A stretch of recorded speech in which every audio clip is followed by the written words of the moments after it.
Ibuku dihina mertua di hari pernikahanku karena ibuku seorang buruh cuci. Tapi aku malah syok saat calon suamiku mengusir ibunya dari acara pernikahan dan lebih membela kami.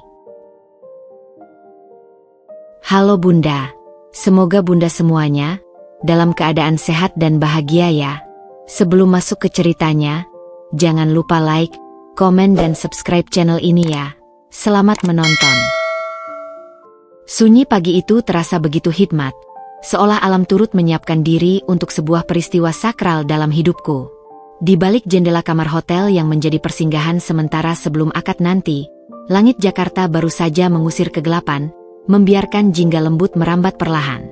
Aku berdiri menghadap cermin besar yang berbingkai emas, memandangi sosok asing yang terpantul di dalamnya. Seorang perempuan dengan gaun putih berlapis-lapis lace chantilly, rambutnya ditata rumit dihiasi mutiara, dan wajahnya yang biasanya polos kini disaput rias profesional. Itukah aku? Dinda, anak seorang buruh cuci dari pinggiran kota yang hanya bisa bermimpi tentang hari seperti ini dalam angan-angan paling dalam. Dinda, sayang, coba ibu rapikan veilnya lagi. Suara itu, serak namun hangat, menyentak lamunanku. Dari balik bayanganku di cermin, muncul sosok Mama. Dia masih mengenakan baju sederhana yang terbaik yang dimilikinya, kain satin biru tua yang sudah agak kusam di beberapa bagian, namun selalu disetrikanya dengan sempurna. Tangannya, tangannya, terangkat perlahan. Jari-jari yang kasar, dengan kulit yang mengelupas di beberapa tempat dan kuku yang dipotong pendek serta bersih. Dengan hati-hati sekali merapikan veil tule halus yang menutupi kepalaku. Sentuhannya sangat pelan, seolah takut kain yang halus itu akan sobek hanya karena gesekan dari kulitnya yang tak lagi mulus. Aku menahan napas, menyaksikan kontras yang begitu menyentuh itu. Tangan yang selama ini membanting tulang di bak cuci, merendam, menggosok, dan memeras puluhan kilo pakaian setiap hari hanya untuk menyekolahkanku dan menghidupi kami berdua. Kini dengan gentarnya menyentuh kain mahal yang mungkin harganya setara dengan gajinya setahun. Mama, suaraku bergetar, meletakkan tanganku di atas tangannya yang masih berada di pundakku. Kurasakan betapa kasarnya telapak tangannya. Setiap retakan kecil di sana bercerita tentang pengorbanan tanpa keluh. Terima kasih, Ma. Tanpa Mama, aku tidak akan pernah sampai di sini. Mama tersenyum, matanya yang mulai keriput di sudutnya berkaca-kaca. Apa yang Mama lakukan, Nak? Mama cuma ibu biasa. Kamu yang kuat. Kamu yang berjuang sendiri dapatkan pekerjaan bagus, yang bisa menarik hati orang baik seperti Irfan. Dia membelai pipiku lembut, dan sekali lagi, kurasakan sentuhan kasar yang begitu membekas di jiwa. Lihatlah kamu. Cantik sekali. Seperti putri di televisi. Ini semua karena Mama, bisikku, memutar badan dan memeluknya erat. Aku mencium aroma khas pada rambutnya, campuran sabun cuci dan pelembut pakaian yang sederhana. Itu adalah aroma yang selalu menenangkanku. Aroma rumah, aroma cinta yang tulus tanpa syarat. Jangan bilang begitu, Dinda. Mama malu. Dia membisikkan kembali, suaranya tertahan. Mama cuma. Ibu hari ini harusnya lebih pantas. Harusnya Mama bisa beli gaun yang lebih bagus. Atau, Mama, potongku, memegang pundaknya dan menatap matanya. Mama sudah sempurna. Lebih dari sempurna. Aku tidak mau ibu lain di sini. Hanya Mama.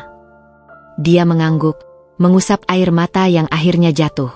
Irfan memang lelaki baik, ya? Dia tidak pernah lihat kita dari ini, katanya, mengangkat tangannya yang kasar sebentar. Tidak pernah, Ma. Dia mencintaiku, dan itu termasuk mencintai Mama. Dia selalu bilang, Mama adalah wanita terkuat yang dia kenal. Mama tersenyum lagi, kali ini lebih lega. Syukurlah. Yang penting kamu bahagia, Dinda. Itu saja yang Mama mau. Nanti di acaranya, Mama akan coba duduk manis, tidak buat malu. Mendengar itu, dadaku sesak. Mama tidak pernah memalukan aku. Jangan pernah berpikir seperti itu. Mama adalah kebanggaanku. Kami berpelukan lagi, dalam keheningan kamar yang hanya diselingi desir gaun sutra. Dalam pelukan itu, aku merasa seperti kembali ke masa kecil, di mana pelukan Mama adalah tempat teraman di dunia, melindungiku dari segala rasa takut dan kekurangan. Dia mungkin hanya buruh cuci bagi dunia. Tapi bagiku, dia adalah ratu dengan mahkota yang terbuat dari ketabahan dan cinta yang tak ternilai. Dan hari ini, dialah yang memberiku mahkota untuk menjadi ratu dalam hari pernikahanku. Pertemuanku dengan Mas Irfan terasa seperti secercah cahaya yang menyelinap masuk ke dalam kehidupan yang telah kubangun dengan susah payah penuh perhitungan. Kami bertemu di sebuah proyek kerjasama antara perusahaanku yang kecil dengan perusahaannya yang sudah besar dan mapan. Awalnya, aku hanya mengenalnya sebagai Direktur Irfan yang tegas dan disegani, sosok yang berbicara dengan data dan logika tajam di setiap rapat. Namun, di balik kesibukan proyek, perlahan-lahan kami menemukan ritme percakapan yang lebih personal.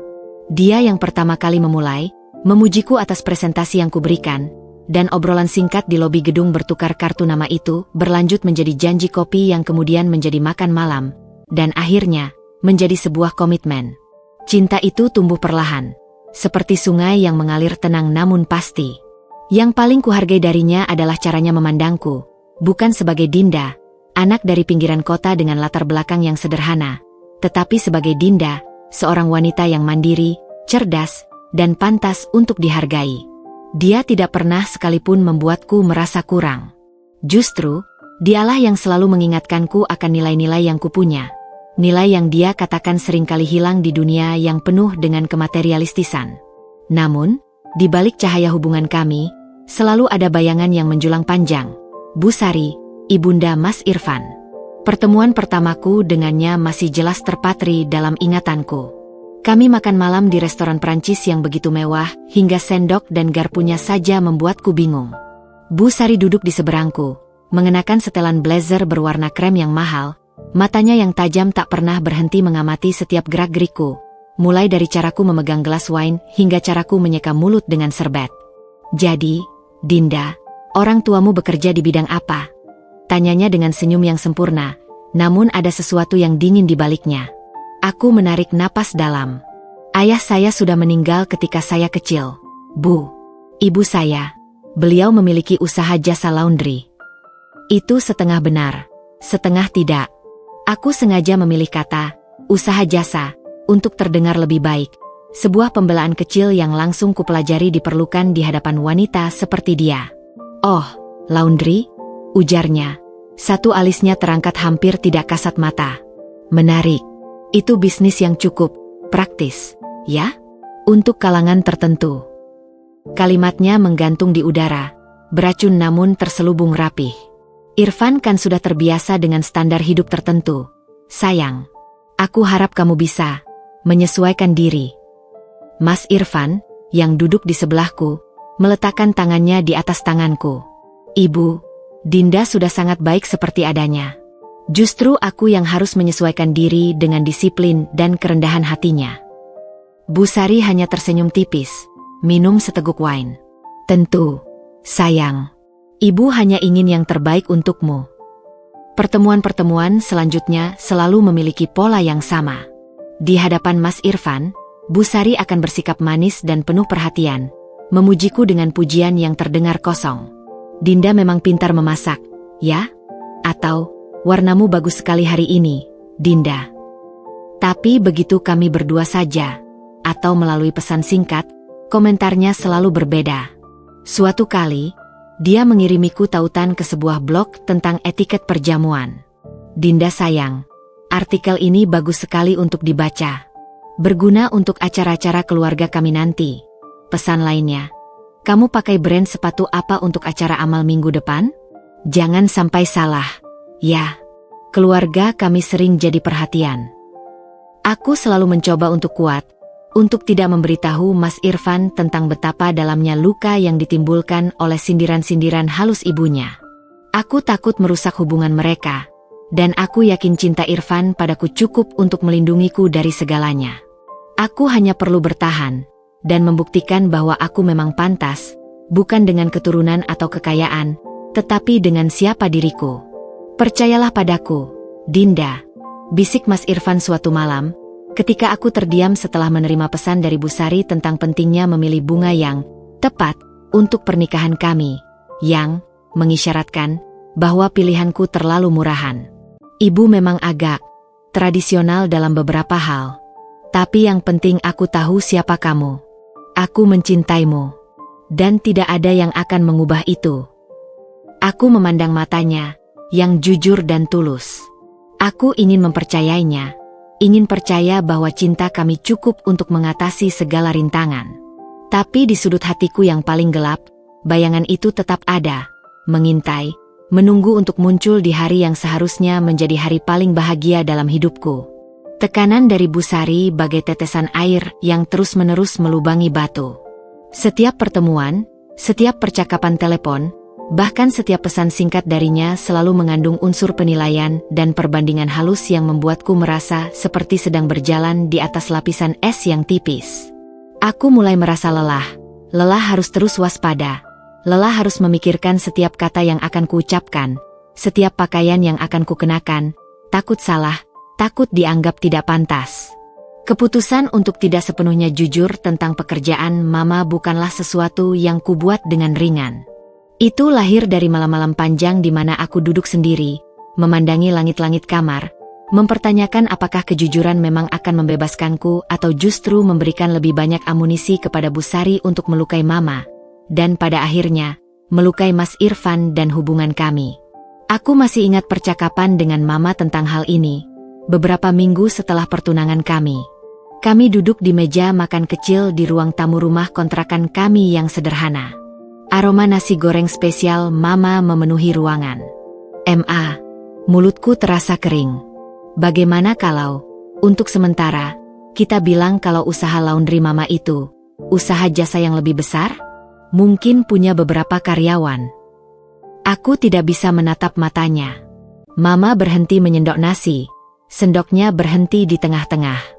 Dia memandangiku, dan untuk sesaat, aku melihat bayangan luka di sana. Dia tahu. Dia selalu tahu. "Kenapa, Din?" tanyanya lembut. "Apakah keluarga Irfan?" mereka bertanya-tanya. Aku mengangguk, air mata mulai menggenang. "Ibunya, Ma. Dia sangat memperhatikan latar belakang. Aku takut dia akan merendahkan Mama. Aku tidak tahan kalau Mama disakiti." Mama menarik napas panjang, meletakkan sendoknya. Dia meraih tanganku. Tangannya yang kasar itu terasa begitu melegakan. "Dinda, sayang," ujarnya. Suaranya bergetar tapi penuh keyakinan. "Mama tidak malu dengan pekerjaan Mama.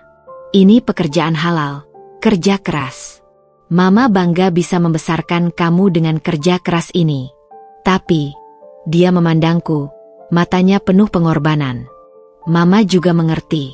Dunia mereka mungkin berbeda. Mama tidak ingin jadi batu sandungan untuk kebahagiaan kamu. "Mama bukan batu sandungan." "Tidak pernah," protesku, suaraku parau. "Aku tahu, Nak.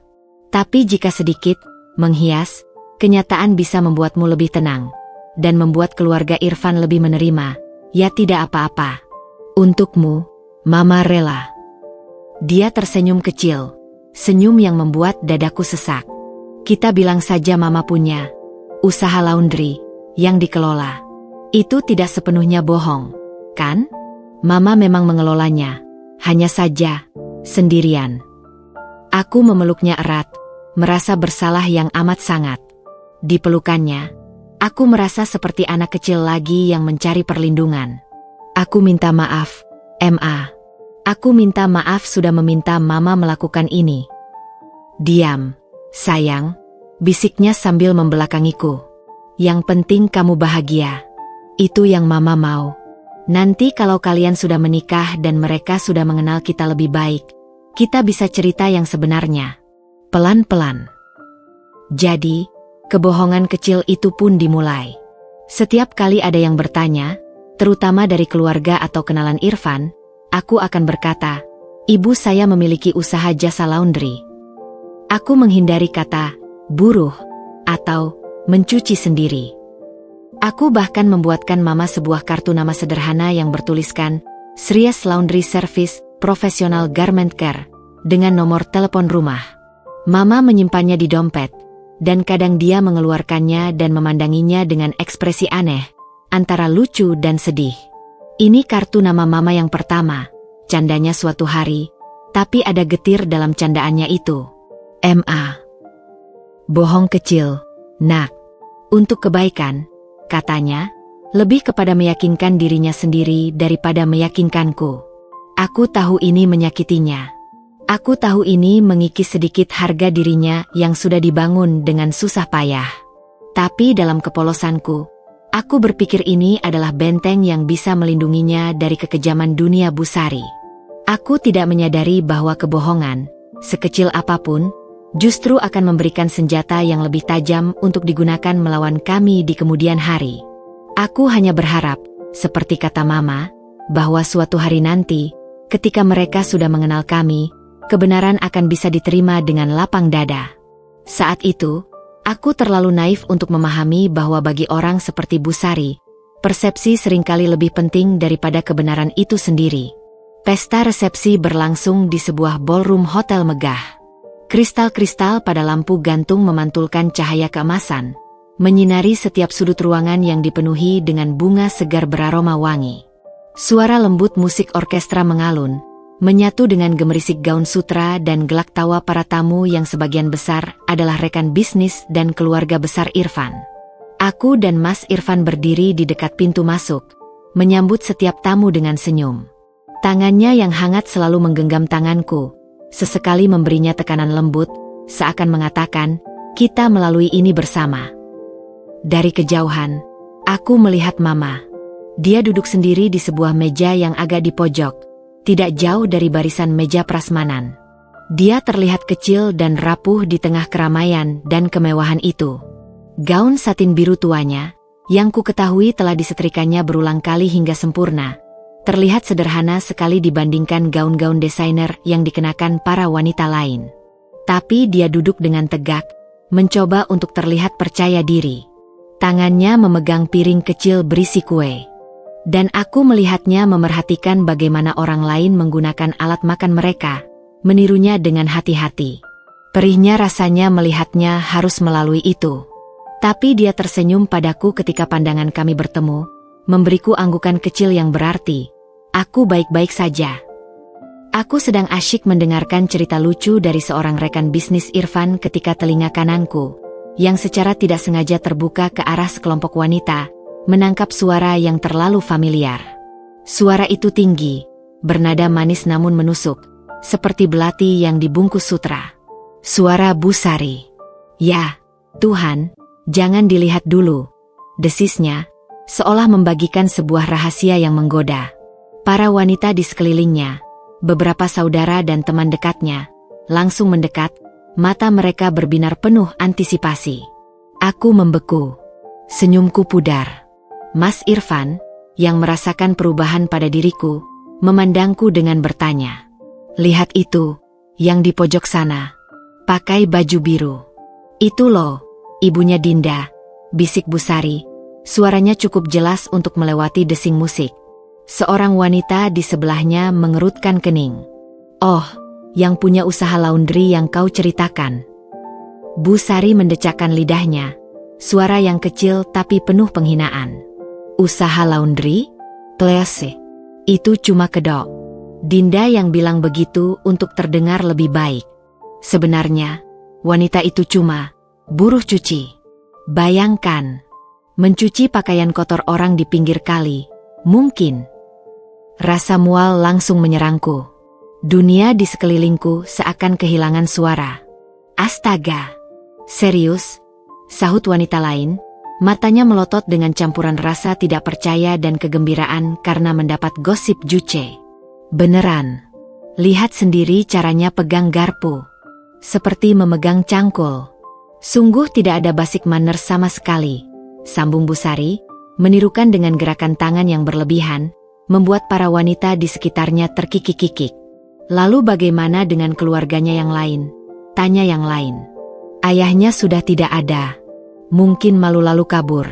Entahlah. Dinda bilang sudah meninggal. Tapi ya sudahlah.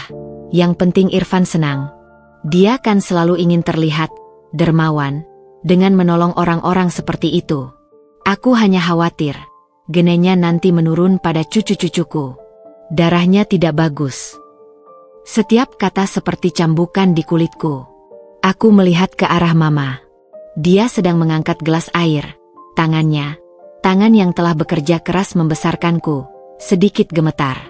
Apakah dia mendengar? Wajahnya yang tadi tersenyum kini pucat. Matanya menatap kosong ke arah piringnya. Dia pasti mendengar. Atau setidaknya, menangkap intonasi dan tatapan yang diarahkan padanya. Aku ingin berteriak. Aku ingin berlari dan memeluknya. Aku ingin menghampiri Bu Sari dan meneriakinya. Tapi kakiku seperti ditambatkan ke lantai marmer. Napasku tersengal-sengal. Air mata panas menggenang di pelupuk mata, mengaburkan pandanganku terhadap gambaran sempurna pesta pernikahanku yang sedang dihancurkan oleh kata-kata beracun dari ibu mertuaku sendiri. Rasa marah, malu, dan sakit bercampur menjadi satu, membuatku merasa lemas. Ini adalah ketakutan terbesarku yang menjadi nyata, dan itu terjadi di hari yang seharusnya paling membahagiakan. Waktu seakan mengalami distorsi yang aneh. Sepersekian detik terasa seperti jam. Gemuruh suara tamu, alunan musik yang lembut, bahkan desir gaun sutra di sekitarku. Semuanya meredam menjadi dengung rendah yang tidak berarti, seperti suara radio yang disetel di frekuensi yang salah. Satu-satunya suara yang mampu menembus lapisan kebingungan dan keputusasaanku adalah detak jantungku sendiri yang berdebar kencang, berdentum di telinga bagai genderang perang yang menandakan malapetaka. Buruh cuci. Cara pegang garpu seperti cangkul. Darahnya tidak bagus. Kata-kata itu bergema di kepalaku, menghantam sanubari dengan kekuatan yang melumpuhkan. Aku berdiri tegak, terkunci dalam posisi menyambut tamu. Senyum beku masih melekat di wajahku seperti topeng yang sudah menyatu dengan kulit. Tapi di dalam, aku hancur. Setiap kata adalah pukulan, mengingatkanku pada semua ketakutan dan keraguan yang kurasakan sejak pertama kali bertemu Bu Sari. Aku memandang Mama. Dia tidak lagi melihat ke arahku.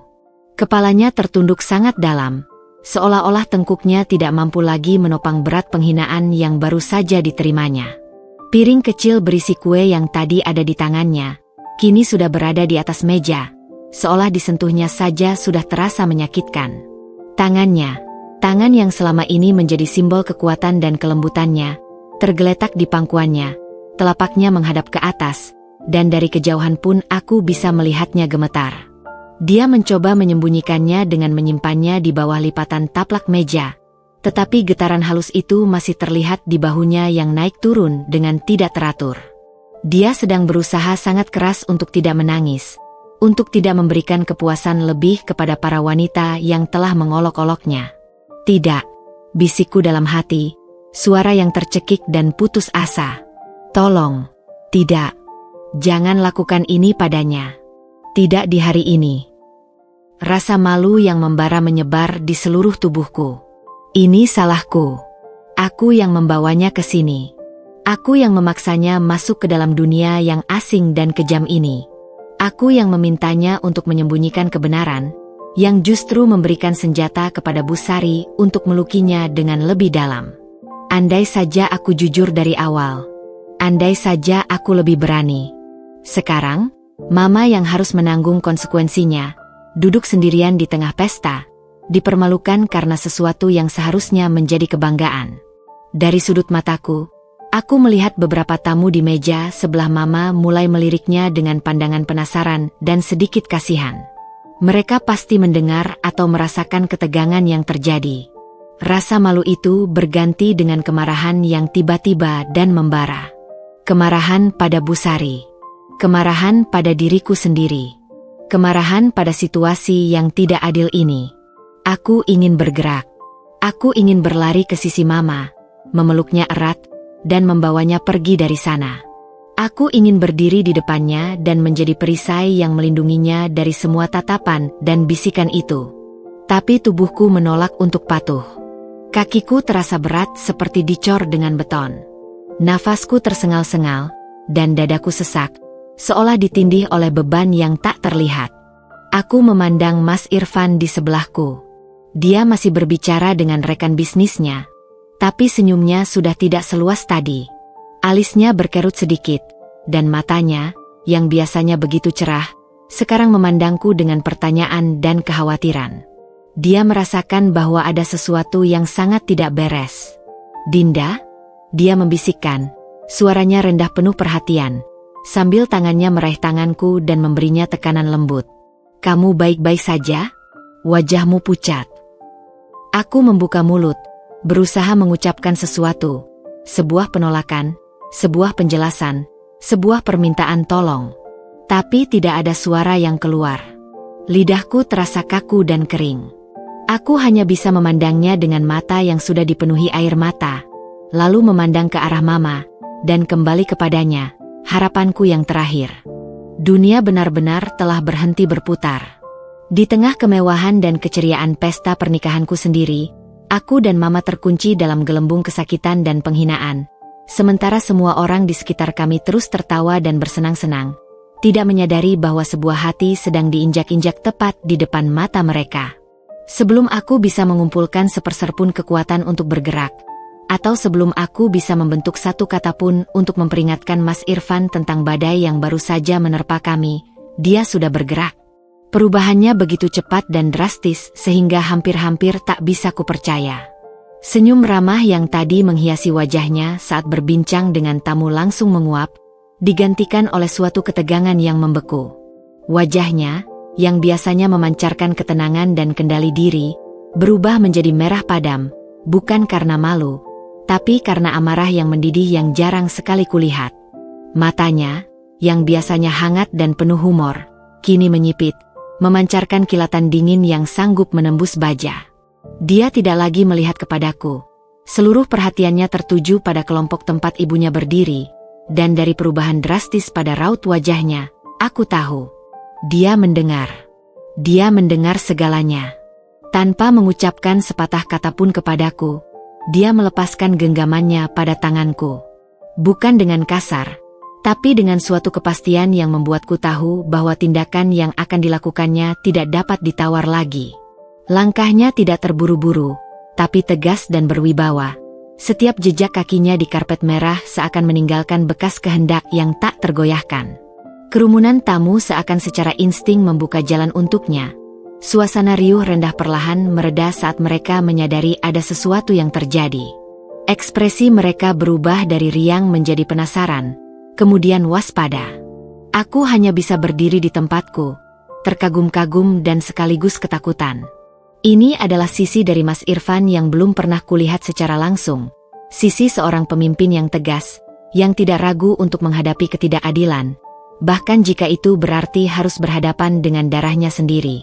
Dia berhenti tepat di depan ibunya. Bu Sari, yang tadinya asyik menyebarkan racunnya dengan senyum puas di wajah, akhirnya menyadari kehadiran putranya. Senyumnya pudar, digantikan oleh ekspresi kaget dan sedikit nervous. "Irfan, ada apa, sayang? Kenapa wajahmu seperti..." "Ibu." Suara Mas Irfan memotong ucapannya. Itu bukan suara yang keras atau berteriak. Justru sebaliknya, suaranya rendah, terukur, dan sangat dingin. Tapi justru karena itu, suaranya mengandung suatu wibawa yang membuat seluruh area di sekitarnya menjadi hening seketika. Musik, sepertinya, juga volumenya diturunkan oleh pemusik yang menyadari ketegangan yang terjadi.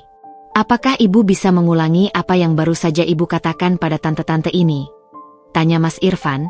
Nada datarnya justru lebih menakutkan daripada jika dia berteriak. Bu Sari tersipu-sipu, mencoba untuk tetap elegan. "Oh, tidak penting, sayang. Kami hanya sedang mengobrol santai." "Tolong, ibu," potongnya lagi. Suaranya sekarang lebih keras, memotong segala alasan. "Aku ingin mendengarnya langsung dari ibu. Apa yang ibu katakan tentang ibu mertuaku? Tentang ibu dari istriku?" Dia menekankan kata, "istriku," membuatnya jelas tentang di mana loyalitasnya berada. Suasana menjadi semakin tegang.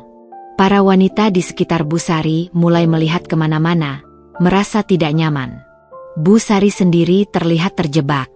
Wajahnya memerah, campuran antara malu dan marah karena dipermalukan oleh anaknya sendiri di depan umum. "Irfan, ini bukan tempat atau waktunya," Dia mencoba lagi, suaranya bergetar.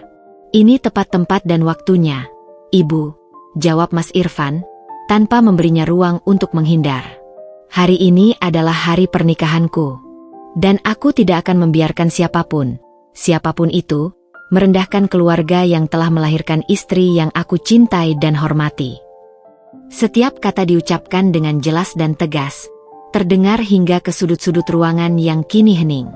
Aku melihat Mama dari kejauhan. Dia masih terduduk, tapi sekarang kepalanya terangkat, matanya yang berkaca-kaca tertuju pada Mas Irfan, penuh dengan rasa tidak percaya dan haru. Aku sendiri merasa seperti tidak bisa bernapas. Rasa takut dan malu yang tadi menyelimutiku perlahan mulai tergantikan oleh suatu rasa kebanggaan, kekaguman, dan sebuah harapan kecil yang mulai menyala bahwa mungkin kami akan baik-baik saja.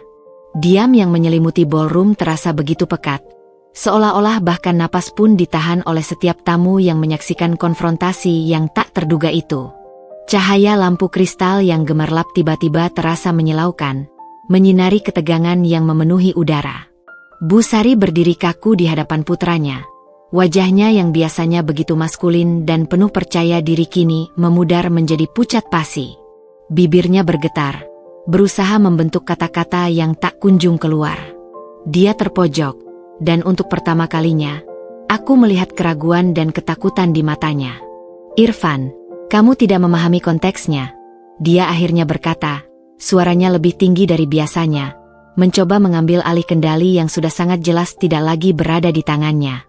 Tidak, Ibu. Aku mendengar dengan sangat jelas. Suara Mas Irfan tidak meninggi, justru semakin tenang. Namun setiap kata yang diucapkannya bagai palu godam yang menghunjam tepat di pusat kesombongan Bu Sari. Aku mendengar setiap kata, setiap sindiran, setiap penghinaan. Dia kemudian mengambil langkah kecil, bukan mendekati ibunya, tetapi lebih ke arah tengah, seolah ingin memastikan bahwa semua orang yang hadir mendengar apa yang akan dikatakannya. Dia memandang sekeliling, membuat kontak mata dengan beberapa tamu, sebelum akhirnya kembali menatap ibunya. Namun, tatapannya tidak lagi penuh amarah, melainkan berubah menjadi sesuatu yang lebih dalam, kekecewaan yang mendalam dan sebuah tekad yang tak tergoyahkan. Ibu hanya melihat dari permukaan. Mulainya, suaranya sekarang lebih beresonansi, dipenuhi dengan emosi yang tertahan. Ibu melihat pakaian sederhana, cara makan yang mungkin tidak sesuai etiket buku, dan tangan yang kasar. Aku menahan napas. Dia mengatakannya. Dia menyebutkan tangan Mama yang kasar. Tapi yang ibu lihat itu, Ibu, adalah bukti. Bukti dari pengorbanan yang tidak akan pernah bisa ibu bayar dengan semua kekayaan kita. Suaranya mulai bergetar, namun dia mengendalikannya.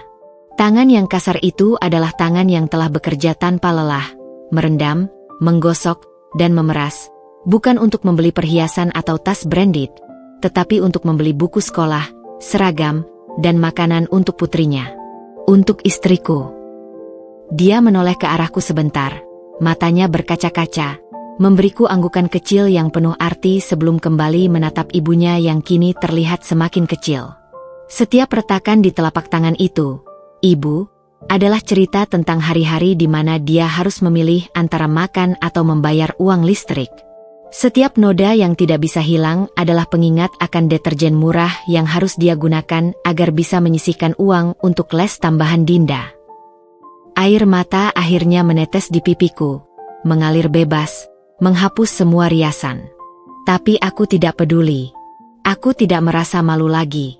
Dinda berdiri di sini hari ini, menjadi wanita yang kuat, cerdas, dan penuh kasih, bukan walaupun dibesarkan oleh seorang buruh cuci, tetapi karena dibesarkan oleh seorang buruh cuci. Karena dia belajar arti kerja keras, kejujuran, dan ketabahan langsung dari contoh terbaik. Dia menghela napas dalam, suaranya sekarang penuh dengan keyakinan yang tak terbantahkan. Jadi, Ibu, sebelum Ibu merendahkan seseorang berdasarkan pekerjaan atau latar belakangnya, lihatlah lebih dalam. Lihatlah nilai-nilai yang mereka ajarkan. Lihatlah karakter yang mereka bentuk. Ibu Dinda adalah wanita terhebat yang pernah aku kenal. dan aku bangga bisa memanggilnya ibu mertua. Aku bangga menjadi bagian dari keluarganya yang sederhana namun penuh martabat. Keheningan pun pecah. Bukan dengan gemuruh, tetapi dengan desisan napas yang terkesima dan beberapa erangan haru. Aku melihat beberapa tamu, terutama para wanita, menyeka sudut mata mereka. Yang lain mengangguk pelan, setuju dengan setiap kata yang diucapkan Mas Irfan. Bu Sari berdiri bagaikan patung. Wajahnya tak lagi menunjukkan kemarahan atau kesombongan, tetapi kehancuran. Dia terlihat tua dan rapuh di bawah cahaya lampu yang terang benderang. Pembelaan putranya bukan hanya sebuah teguran. Itu adalah penghancuran total dari seluruh nilai duniawi yang selama ini dia junjung tinggi. Dan di sudut ruangan, Mama. Aku memandangnya. Dia tidak lagi menyembunyikan tangannya. Dia justru memandangi kedua telapak tangannya yang kasar itu, dan untuk pertama kalinya malam ini, senyum kecil yang tulus dan penuh damai muncul di bibirnya yang bergetar. Air mata mengalir deras di wajahnya, tetapi itu adalah air mata kebanggaan, air mata yang membasuh semua rasa malu dan sakit yang baru saja ditimpakan padanya. Kebenaran telah diucapkan, bukan dengan kemarahan buta, tetapi dengan cinta dan hormat yang tulus. Dan kebenaran itu telah membebaskan kami semua. Setelah kata-katanya yang penuh kekuatan dan emosi menggantung di udara, meninggalkan kesan yang dalam pada setiap orang yang hadir, Mas Irfan tidak selesai. Dia berdiri tegak, bahunya yang lebar terlihat seperti membawa beban yang berat namun dia tegas menanggungnya. Tatapannya yang baru saja melunak saat berbicara tentang Mama, kini kembali mengeras saat menatap ibunya sendiri. Ada rasa sakit di matanya, tapi itu dikalahkan oleh tekad yang lebih besar. Tekad untuk melindungi keluarganya yang baru, dan untuk menegaskan prinsip-prinsip yang tidak boleh dikompromikan, bahkan oleh ikatan darah. Bu Sari masih terpana, tercengang oleh pidato putranya yang begitu membela orang yang dianggapnya rendah. Dia tampak sedang berusaha mencerna, berusaha menemukan celah untuk membela diri atau memutar narasi. Irfan. Ucapnya lagi, suaranya lemah, hampir seperti ratapan. Aku hanya ingin yang terbaik untukmu. Keluarga kita memiliki reputasi untuk dijaga. Standar? Potong Mas Irfan. Suaranya masih tenang tapi memotong seperti pisau. Standar apa yang ibu bicarakan? Standar untuk menghina? Standar untuk merendahkan orang lain yang telah berjuang dengan cara yang tidak pernah harus ibu lalui? Itukah standar keluarga kita, ibu? Karena jika iya, maka aku malu menjadi bagian darinya. Dia menghela napas panjang, dan untuk sesaat, aku melihat betapa hal ini menyakitkannya. Melukai ibunya sendiri, di depan semua orang, bukanlah sesuatu yang dia inginkan. Tapi dia melakukannya. Untukku. Untuk Mama. Ibu, katanya, suaranya sekarang lebih rendah, namun tetap jelas terdengar dalam keheningan yang masih menyelimuti ballroom. Aku mencintai ibu. Tapi cinta itu tidak buta. Dan itu tidak berarti aku akan membiarkan ibu menyakiti orang yang aku cintai. Dia memandang ke arahku, matanya penuh permintaan maaf dan kepastian, sebelum kembali ke ibunya. Hari ini adalah hari pernikahanku. Hari yang seharusnya dipenuhi kebahagiaan dan cinta. Tapi ibu telah memilih untuk mengotori hari ini dengan kata-kata yang penuh racun dan kebencian. Bu Sari membuka mulutnya, mungkin untuk membantah, tapi Mas Irfan mengangkat tangannya, menghentikannya. Untuk itu, lanjutnya, suaranya sekarang tegas dan tanpa keraguan sedikitpun. Dan untuk menghormati pernikahan dan perasaanku serta Dinda, aku dengan sangat menyesal harus meminta ini. Jika ibu tidak bisa mengendalikan diri dan menghormati keluarga besarku, maka demi kedamaian acara ini, aku meminta ibu untuk pulang dan beristirahat. Aku akan mengantarmu ke mobil. Dentuman. Itu yang kurasakan di dalam kepalaku. Semua tamu terkesima, terkagum-kagum dan tercengang. Meminta ibu sendiri untuk meninggalkan pesta pernikahan? Itu adalah sesuatu yang hampir tidak terpikirkan. Sebuah langkah yang sangat berani dan radikal. Bu Sari terlihat seperti ditampar. Wajahnya yang pucat tiba-tiba disiram oleh semburat merah rasa malu yang mendalam. Matanya membelalak, tidak percaya dengan apa yang baru saja didengarnya. "Irfan, kamu serius?" desisnya. Suaranya bergetar keras, hampir tidak terdengar. "Kamu mengusir ibumu sendiri dari pernikahanmu?" "Ini bukan pengusiran, Ibu. Ini konsekuensi," jawab Mas Irfan dengan lembut namun tak tergoyahkan. "Aku meminta ibu untuk mundur sementara karena ibu telah melukai tamu kehormatanku. Dan ibu mertuaku adalah tamu kehormatan yang paling utama di sini. Aku tidak akan membiarkan siapapun itu, merusak hari bahagiaku dan menyakiti orang yang aku cintai." Dia mengulurkan tangannya, bukan untuk memeluk, tapi untuk menuntun. "Mari, Ibu. Aku antar ibu keluar." Seketika itu juga, air mata Bu Sari yang selama ini ditahan akhirnya meledak. Bukan air mata kemarahan, tapi air mata kehancuran total. Rasa malu, sakit, dan mungkin juga penyesalan yang datang terlambat, menyirami wajahnya yang biasanya selalu sempurna. Dia tidak lagi melawan. Dia hanya mengangguk pelan, tubuhnya gemetar, dan membiarkan Mas Irfan menuntunnya berjalan melewati lorong yang telah dibuka oleh para tamu yang masih terdiam membisu. Aku melihat mereka berjalan pergi. Sosok Bu Sari yang biasanya begitu angkuh kini terlihat sangat kecil dan ringkih di samping putranya yang tegar. Hatiku terasa sakit melihatnya, campur aduk antara simpati, kelegaan, dan kekaguman yang tak terhingga pada suamiku. Dia memilih kami. Di hari pernikahannya, di depan semua orang, dia dengan berani dan tegas memilih untuk membela kami, untuk menempatkan harga diri dan rasa hormat di atas segalanya, bahkan di atas hubungannya dengan ibunya sendiri. Itu adalah pembelaan terbesar yang tidak pernah kumimpikan. Beberapa menit setelah Mas Irfan membimbing Bu Sari yang terguncang keluar dari ballroom, waktu terasa berjalan dengan lambat dan penuh ketidakpastian. Suasana di ruangan masih hening, namun sekarang hening yang berbeda. Hening yang dipenuhi oleh decak kagum, rasa haru, dan mungkin juga sedikit rasa bersalah dari beberapa tamu yang sebelumnya ikut mendengarkan tanpa mengintervensi. Musik belum mulai kembali dimainkan.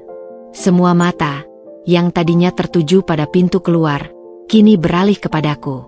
Aku masih berdiri di tempat yang sama, dekat pintu masuk.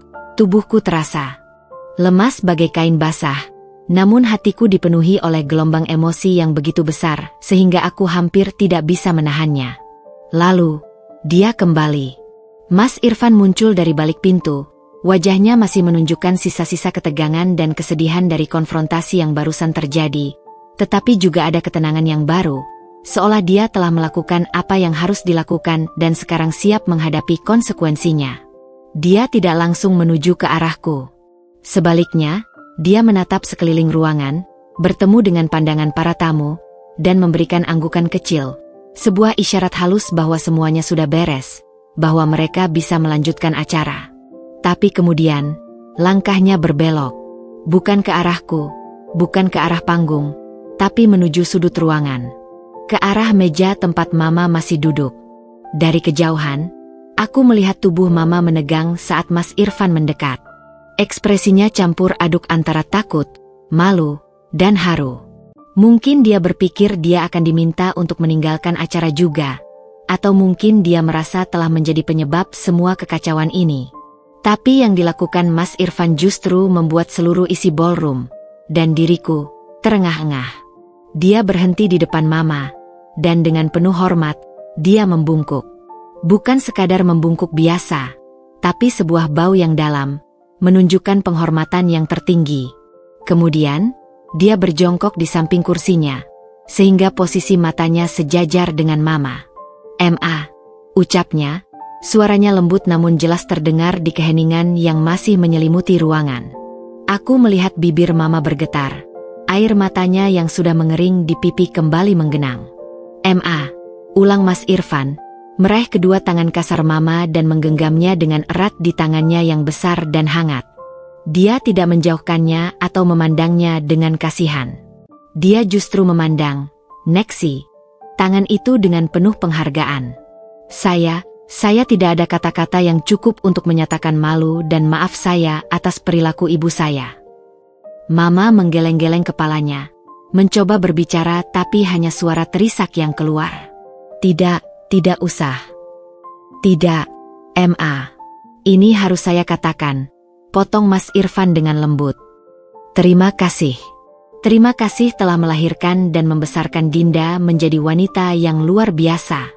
Terima kasih untuk semua kerja keras, semua pengorbanan, yang tercermin dari tangan ibu ini. Dia mengangkat tangan Mama yang masih digenggamnya, tidak malu-malu, justru penuh kebanggaan. Untuk saya, ibu adalah pahlawan. Dan dari sekarang, ibu adalah juga ibu saya. Saya berjanji akan menghormati dan menjaga ibu seperti ibu sendiri. Itu adalah pukulan terakhir yang menghancurkan benteng pertahananku.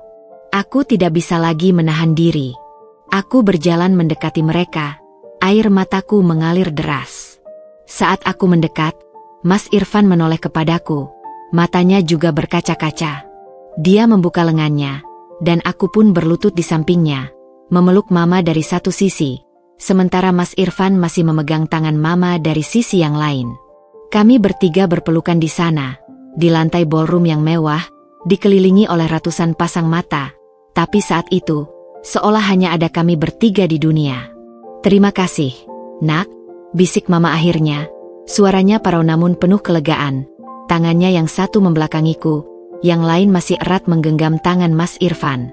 Terima kasih sudah membela Mama, membela kita. Tidak perlu berterima kasih, Ma, jawab Mas Irfan, suaranya juga bergetar. Itu kewajiban saya. Saya mencintai Dinda. Itu berarti saya juga mencintai dan membela orang yang paling dia cintai. Pelukan itu seolah berbicara lebih dari ribuan kata. Itu adalah pelukan yang menyatukan dua dunia yang berbeda. Pelukan yang mematahkan tembok prasangka dan kesombongan. Pelukan yang membangun sebuah keluarga baru, yang didasarkan bukan pada harta atau status, tapi pada cinta, rasa hormat, dan keberanian untuk membela apa yang benar.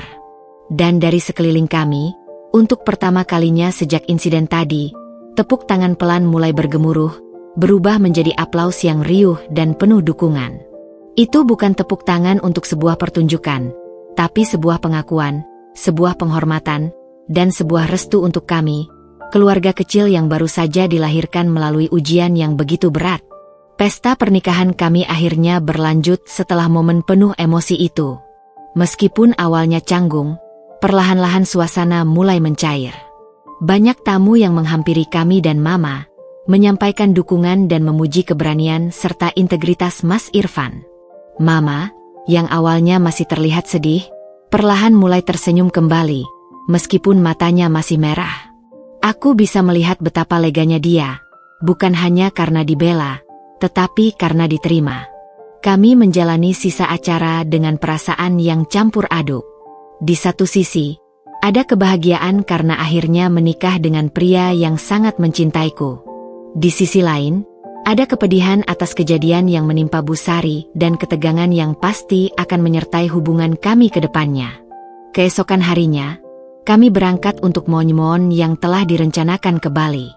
Namun, awan hitam sudah mulai menggantung di langit keluarga Irfan. Di bandara, saat kami menunggu boarding, ponsel Mas Irfan terus berdering. Awalnya dia mengabaikannya, ingin fokus padaku dan honeymoon kami. Sudah biarkan saja, sayang, katanya mencoba tersenyum, meraih tanganku. Ini waktu kita.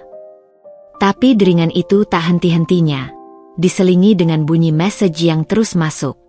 Akhirnya, dengan wajah agak kesal, dia mengeluarkan ponselnya. Ekspresinya berubah dari jengkel menjadi serius, lalu menjadi cemas saat dia membaca layar. Ada apa? Tanyaku, jantungku berdebar tidak karuan. Apakah ibumu? Dia menggeleng, matanya masih tertuju pada ponselnya. Bukan, ini dari Papa. Dia mengangkat telepon yang masuk.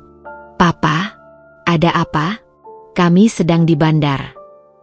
Aku melihat wajahnya memucat. Senyum yang tadi coba dia pasang menghilang sama sekali. Apa? Bagaimana bisa? Suaranya naik beberapa okta, membuat beberapa orang di sekitar menoleh. Kapan ini terjadi? Kenapa tidak diberitahu dari tadi? Dia berdiri dan berjalan beberapa langkah menjauh, mencoba mencari area yang lebih sepi, tapi aku masih bisa mendengar suaranya yang tegang. Parah sekali? Berapa banyak yang hilang? Astaga, Paman Harry? Dia yang mengelola? Ya Tuhan. Perbincangan itu berlangsung sekitar 5 menit. Saat dia kembali ke kursinya, wajahnya tampak 10 tahun lebih tua. Dia menjatuhkan dirinya di kursi, kedua tangannya menutupi wajah. Irfan? Bisikku, meletakkan tanganku di pungsungnya dengan khawatir. Sayang, apa yang terjadi? Dia menarik napas dalam-dalam dan mengangkat wajahnya. Matanya penuh dengan kecemasan dan ketidakpercayaan. Itu Papa. Perusahaan keluarga bangkrut. Aku terkesiap. Bangkrut? Tapi, bagaimana? Kan kemarin masih. Investasi bodoh, potongnya, suaranya getir. Paman Harry, adik ibu, meyakinkan Papa untuk menginvestasikan hampir semua aset likuid perusahaan dan bahkan menggadaikan beberapa properti untuk masuk ke sebuah proyek properti yang dijanjikan sangat menguntungkan. Ternyata itu skam. Perusahaannya fiktif. Uangnya raib. Paman Harry sendiri juga menghilang, tidak bisa dihubungi. Dia menggeleng-gelengkan kepalanya, masih tidak bisa mempercayainya. Hutang bank menumpuk. Aset-aset yang disita. Semuanya habis. Hampir semuanya. Kami duduk dalam diam, mendengar pengumuman boarding untuk penerbangan kami. Suara ramah pramugari terasa sangat ironis di tengah kabut malapetaka yang tiba-tiba menyelimuti kami. Apa yang harus kita lakukan? Tanyaku pelan. Honeymoon, mungkin kita batalkan saja. Mas Irfan memandangku, matanya penuh dengan konflik. Dia menghela napas panjang. Tidak, kita tetap pergi. Ini sudah dibayar. Dan kita butuh waktu untuk memproses ini. Tapi, dia meraih tanganku erat-erat. Dinda, bersiaplah. Hidup kita akan berubah drastis. Pesawat lepas landas membawa kami menuju Bali, tetapi tidak ada kegembiraan di hati kami. Kabar itu seperti badai yang menghancurkan semua kebahagiaan yang baru saja kami raih. Aku memandang keluar jendela, awan-awan putih yang indah terasa seperti ilusi. Dan dalam hati kecilku, meski aku berusaha melawannya, terbesit sebuah pikiran yang membuatku bergidik. Ini adalah karma. Karma yang cepat dan pedih untuk semua kesombongan dan penghinaan yang dilakukan Bu Sari. Dia selalu membanggakan kekayaan dan statusnya. Dan sekarang, dalam sekejap, semuanya direnggut darinya. Dan yang paling ironis, malapetaka ini justru datang dari orang kepercayaannya sendiri, adik kandungnya. Karma itu memang datang bukan sebagai pencuri di malam hari, tapi seperti petir di siang bolong, menyambar tanpa peringatan, meninggalkan kehancuran dan pelajaran pahit bagi mereka yang terlalu tinggi mendongakkan kepala. Honeymoon di Bali yang seharusnya penuh dengan madu dan cahaya matahari, ternyata diselubungi awan kelam kekhawatiran. Ponsel Mas Irfan hampir tidak pernah berhenti berdering. Setiap telepon dari Jakarta membawa kabar yang semakin buruk. Daftar hutang yang lebih panjang, para kreditur yang mulai mengetuk pintu, penyitaan aset yang dilakukan satu persatu. Wajahnya yang biasanya cerah kini kerap diselimuti kerutan, dan matanya yang penuh cahaya sering terpaku pada suatu titik jauh, memikirkan solusi yang, sepertinya, tidak kunjung datang. Aku berusaha menjadi pendukungnya, mendengarkan setiap keluhannya, memeluknya ketika frustasi menyerang, dan meyakinkannya bahwa kami akan melalui ini bersama. Tapi di dalam, hatiku juga ciut. Kami kembali ke Jakarta dengan beban yang terasa 10 kali lebih berat dari ketika kami pergi. Beberapa hari setelah kepulangan, kami sedang berada di rumah kontrakan kami yang sederhana. Sebuah tempat yang sekarang justru terasa seperti pelindung dari badai di luar, ketika pintu digedor dengan keras. Bukan ketukan, tapi gedoran yang penuh kepanikan dan ketidaksabaran. Mas Irfan membuka pintu, dan di sana berdiri Bu Sari. Tapi ini bukan Bu Sari yang kami kenal. Gaunnya yang biasanya necis kini kusut dan tidak disetrika dengan sempurna. Riasan wajahnya tidak sebagus biasanya. Dan yang paling mencolok, aura kesombongannya telah menghilang, digantikan oleh kepanikan dan kelelahan yang mendalam. Matanya bengkak dan merah, bekas tangisan yang sinren, jelas, terlihat. "Irfan," serunya, hampir menjerit, begitu pintu terbuka. Dia menyelonong masuk tanpa diundang. Hampir tidak menyapaiku yang berdiri di belakang Mas Irfan. "Kamu harus membantu. Kamu harus melakukan sesuatu. Ini bencana." "Bu, tenang dulu," kata Mas Irfan, mencoba menenangkannya, menuntunnya untuk duduk di sofa kecil kami. "Aku sudah tahu. Papa sudah telepon. Tapi kamu tidak mengerti." Tangisnya, tubuhnya gemetar. Rumah kita sudah disita. Mobil-mobil sudah ditarik. Kita tidak punya apa-apa lagi. Irfan, tidak ada." Dia memegang erat lengan Mas Irfan, cakarannya seperti mencengkeram. "Kamu harus membantu kami. Kamu punya koneksi. Kamu bisa cari investor, pinjam uang, sesuatu." Mas Irfan menghela napas, wajahnya penuh dengan simpati dan kelelahan. "Bu, ini tidak mudah. Jumlah hutangnya sangat besar. Butuh waktu untuk..." "Kita tidak punya waktu," potong Bu Sari histeris. "Kreditur sudah mengancam. Mereka bilang akan membawa kita ke pengadilan. Kita bisa masuk penjara." Dia akhirnya menangis terseduh-seduh, tubuhnya terguncang. Aku berdiri di samping, merasa tidak enak.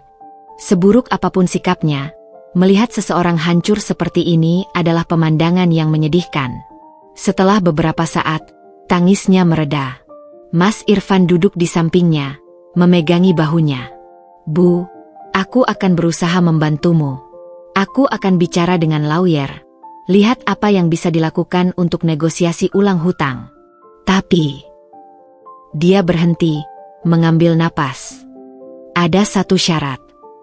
Bu Sari mengangkat wajahnya yang basah, penuh harap. "Apa?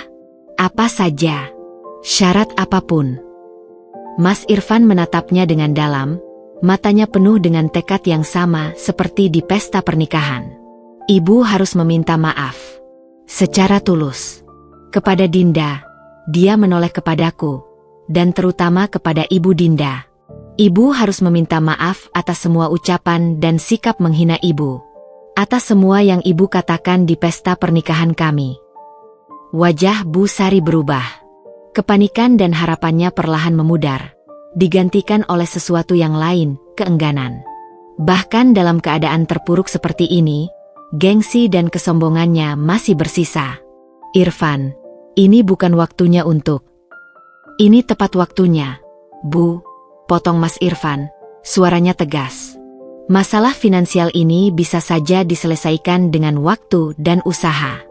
Tapi luka yang Ibu buat, itu butuh permintaan maaf untuk mulai sembuh.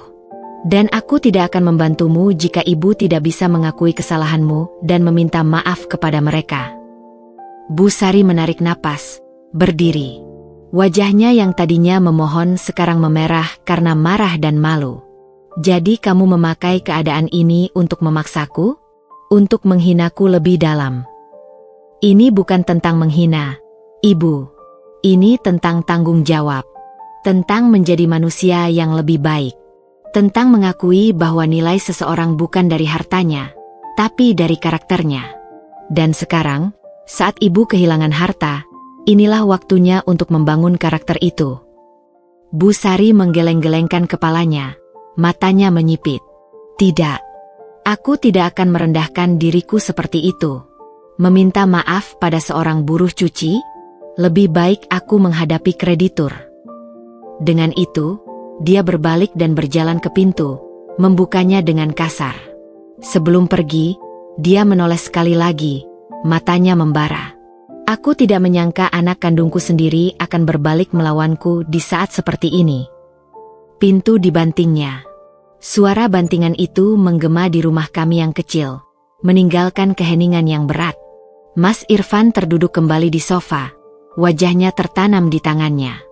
Aku mendekat dan duduk di sampingnya, merangkul bahunya. "Kamu baik-baik saja?" Dia mengangguk pelan, mengangkat wajah yang penuh kelelahan. "Aku harus melakukannya, Dinda. Ini bukan balas dendam. Tapi dia harus belajar. Jika tidak sekarang, kapan lagi?" Aku memeluknya erat. Aku tahu betapa sulitnya keputusan itu baginya. Dia mencintai ibunya, tapi dia juga harus menegakkan prinsipnya. Dan sekali lagi, dia memilih untuk membela kami. Bahkan ketika itu berarti harus berhadapan dengan ibunya yang sedang berada di titik terendah dalam hidupnya. Tawaran bantuan itu ada, tapi ditolak dengan congkak. Karma terus berjalan, dan pelajaran masih belum dipetik. Hari-hari setelah kunjungan dramatis Busari terasa seperti menyaksikan sebuah bangunan megah yang runtuh secara perlahan, bata demi bata, hingga akhirnya hanya menyisakan puing-puing dan debu. Penolakannya untuk meminta maaf, sepertinya, menjadi penanda bahwa dia masih belum siap menerima kenyataan, dan karma pun terus berjalan dengan kejamnya. Mas Irfan, meski hatinya berat, menepati kata-katanya. Dia tidak secara aktif turun tangan untuk menyelamatkan bisnis keluarganya dari kehancuran. Dia fokus pada pekerjaannya sendiri dan kehidupan kami yang sederhana, meski tetap memantau keadaan orang tuanya dari kejauhan, memastikan mereka setidaknya masih memiliki tempat tinggal dan makanan, sesuatu yang sekarang menjadi tidak pasti. Suatu sore, ketika kami sedang menikmati teh hangat di ruang tamu, telepon Mas Irfan berdering. Dari ekspresinya yang semakin muram, aku tahu kabar buruk lagi yang datang. "Rumah orang tuamu?" tanyaku pelan setelah dia menutup telepon. Dia mengangguk, wajahnya pucat. "Disita pagi tadi. Mereka diberi waktu beberapa jam untuk mengemasi barang-barang pribadi. Sisanya, semua ditahan." Suaranya datar, penuh dengan rasa tidak berdaya. "Papa bilang, ibumu hampir histeris. Dia mencoba bernegosiasi, bahkan meminta-minta, tapi tidak ada gunanya." Aku bisa membayangkan adegannya. Busari, yang selalu hidup dalam kemewahan, harus diusir dari rumahnya sendiri, menyaksikan harta bendanya yang selama ini dibanggakan disegel dan akan dilelang untuk melunasi hutang. Itu adalah penghinaan terbesar bagi seorang yang begitu memuja materi. Beberapa hari kemudian, kabar buruk lainnya datang. Mobil-mobil mewah yang menjadi simbol status mereka juga telah disita. Bahkan perhiasan dan tas-tas branded koleksi Busari, yang selama ini dirawat seperti bayi, terpaksa dijual dengan harga murah untuk memenuhi kebutuhan sehari-hari yang paling dasar. Yang lebih menyedihkan adalah perubahan drastis dalam lingkaran sosial mereka. Teman-teman yang dulu sering datang ke pesta-pesta mewah di rumah mereka, yang selalu memuji gaya hidup dan selera Busari, kini menghilang bagai ditelan bumi. Telepon tidak diangkat, pesan tidak dibalas. Papa bilang, mereka bahkan dihindari seperti wabah di acara klub golf.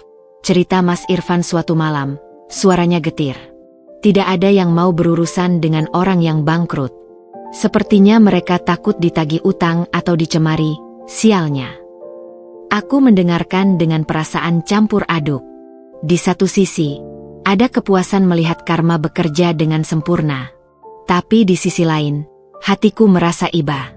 Tidak ada yang pantas mengalami kejatuhan dan pengucilan seperti ini, seburuk apapun kesalahan mereka. Puncaknya adalah ketika Mas Irfan mendapat telepon dari papanya yang terdengar sangat putus asa. Mereka tidak hanya kehilangan rumah dan harta, tetapi juga cash flow untuk hidup sehari-hari. Tabungan mereka yang juga diinvestasikan dalam proyek bodoh itu habis sama sekali. Untuk pertama kalinya dalam hidup mereka, uang untuk membeli makanan menjadi masalah. Papa bilang, "Ibumu mencoba menjual beberapa perhiasan yang berhasil diselamatkan ke toko emas," kata Mas Irfan, matanya berkaca-kaca. "Tapi karena terburu-buru, harganya ditekan sangat rendah. Dan dia menangis di toko itu. Pemilik toko mengenalinya. Dulu sering beli perhiasan di sana. Sekarang, dia harus menjualnya." Bayangan itu menyayat hati. Busari, yang biasanya menjadi ratu di toko-toko mewah, kini harus merengek-rengek untuk mendapatkan harga yang sedikit lebih baik untuk perhiasannya sendiri, di hadapan orang yang dulu mungkin melayannya dengan sangat hormat. Kejatuhan mereka begitu cepat dan begitu total. Dari puncak kemewahan, mereka terlempar ke dasar jurang kemiskinan dan keputusasaan dalam hitungan minggu. Gengsi dan kesombongan yang selama ini dibangun dengan susah payah, hancur berantakan di depan mata mereka sendiri. Dan melalui semua ini, Mas Irfan tetap pada pendiriannya. Dia mengirimkan uang untuk memastikan orang tuanya tidak kelaparan dan memiliki tempat tinggal sementara yang sangat sederhana. Sebuah kamar kos di daerah yang tidak pernah mereka datangi sebelumnya. Tapi bantuan besar, penyelamatan bisnis, tidak akan datang sebelum sebuah permintaan maaf yang tulus diucapkan. Ini adalah pelajaran yang paling pahit. Karma tidak hanya mengambil harta mereka, tetapi juga menghancurkan setiap ilusi yang mereka pegang tentang dunia, tentang persahabatan, dan tentang nilai diri mereka sendiri. Mereka sekarang harus menghadapi kenyataan yang keras dan telanjang. Tanpa uang, mereka hanyalah orang biasa, bahkan mungkin dianggap lebih rendah oleh orang-orang yang dulu mereka pandang rendah. Beberapa minggu telah berlalu sejak kehancuran total keluarga Mas Irfan. Aku dan Mas Irfan mencoba melanjutkan hidup kami, tetapi bayangan penderitaan orang tuanya selalu membayangi. Meski Mas Irfan teguh dengan prinsipnya, aku tahu setiap telepon dari papanya, setiap kabar tentang betapa sulitnya kehidupan mereka sekarang, menusuk hatinya seperti pisau. Suatu malam, hujan turun dengan derasnya. Kami sedang bersantai di ruang tamu yang sempit ketika telepon berdering. Dari raut wajah Mas Irfan yang langsung berubah, aku tahu itu papanya lagi. "Papa? Ada apa?" "Lambung? Ibu sakit?" Suara Mas Irfan tegang. "Sudah dibawa ke dokter?" "Hanya klinik? Kenapa tidak ke rumah sakit saja?" Dia mendengarkan beberapa saat, wajahnya semakin pucat. "Tidak ada biaya? BPJS tidak aktif?" "Ya Tuhan, Papa." Aku mendekat, meletakkan tanganku di pungsungnya untuk menenangkannya. "Papa, tenang. Kami akan ke sana sekarang. Beritahu alamatnya, instruksinya sebelum menutup telepon." Dia memandangku, matanya penuh kecemasan dan konflik. "Ibu masuk angin keras, plus stres, jadi drop. Mereka bawa ke klinik 24 jam, tapi papaku khawatir butuh perawatan lebih. Dan mereka benar-benar tidak punya uang, Dinda.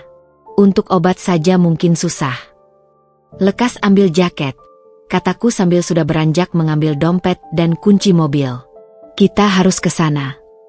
Perjalanan ke kamar kos mereka di daerah pinggiran kota terasa panjang dan suram. Hujan membuat jalanan licin dan gelap. Aku tidak bisa membayangkan bagaimana dua orang yang terbiasa dengan kemewahan harus tinggal di tempat seperti ini. Saat kami sampai, hatiku langsung terenyuh. Kamar kos itu kecil, lembab, dan hanya berisi satu tempat tidur tunggal, sebuah lemari kayu lapuk, dan sebuah kompor listrik kecil. Pak Sari, ayah mertuaku, yang dulu selalu tampil rapi dan percaya diri, kini terlihat 10 tahun lebih tua, dengan baju yang kusut dan mata yang sayu. "Irfan, Dinda." Sapanya lemah saat membukakan pintu. "Maaf mengganggu." Di atas tempat tidur, terbaring Bu Sari. Wajahnya pucat, berkeringat, dan terlihat sangat lemah. Dia terlihat begitu kecil dan rapuh, jauh dari wanita angkuh yang dulu menghinaku di pesta pernikahan. Melihatnya seperti ini, semua rasa sakit dan marahku perlahan mencair, digantikan oleh belas kasihan yang dalam. "Bu," sapa Mas Irfan, suaranya serak. Dia langsung berlutut di samping tempat tidur.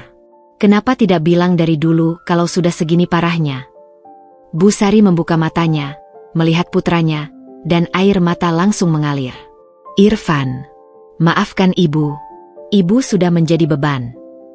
"Jangan bicara begitu," potong Mas Irfan, memegangi tangan ibunya yang dingin. Aku melihat sekeliling kamar. Di sudut, ada beberapa bungkus mie instan dan sepotong roti. Jelas mereka sudah kesulitan bahkan untuk makan yang layak. "Kita bawa ibu ke rumah sakit," putusku tiba-tiba. Semua mata tertuju padaku, termasuk Bu Sari yang terkejut. "Tapi biaya," protes Pak Sari lemah. "Kami yang urus," kata Mas Irfan, mendukungku. "Papa, Ibu, kemas barang seperlunya. Kalian tidak bisa tinggal di sini lagi. Bu Sari menggeleng pelan. Tidak, kami tidak mau merepotkan kalian. Kami sudah cukup merepotkan. Bu, ucapku, mendekat ke tempat tidur. Suaraku tegas namun lembut. Ini bukan tentang merepotkan. Ini tentang keluarga. Sekarang, ibu dan papa adalah keluarga kami. Dan keluarga tidak membiarkan anggota lainnya menderita. Aku memandang Mas Irfan, dan dia mengangguk, matanya berterima kasih. Papa, ibu, lanjut Mas Irfan. Kami ingin kalian tinggal dengan kami. Untuk sementara, sampai kalian bisa berdiri lagi. Rumah kami kecil, tapi kami punya kamar tambahan. Itu lebih baik daripada ini. Bu Sari terlihat syok. Dia memandangiku, seolah tidak percaya dengan apa yang baru saja kukatakan. Tapi kami, setelah semua yang ibu lakukan. Suaranya terputus-putus oleh batuk.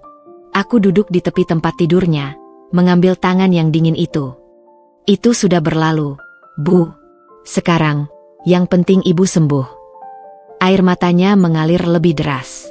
Dinda, ibu malu. Tidak perlu malu, bisikku. Kita semua pernah melakukan kesalahan. Sekarang, mari kita lihat ke depan. Dengan bantuan Mas Irfan dan papanya, kami membawa Bu Sari ke rumah sakit. Sepanjang perjalanan, dia terus memandangiku dengan ekspresi yang tak bisa kuungkapkan, campuran rasa malu, syukur, dan mungkin, untuk pertama kalinya, rasa hormat. Tawaran kami untuk tinggal bersama kami awalnya ditolak karena gengsi mereka yang tersisa.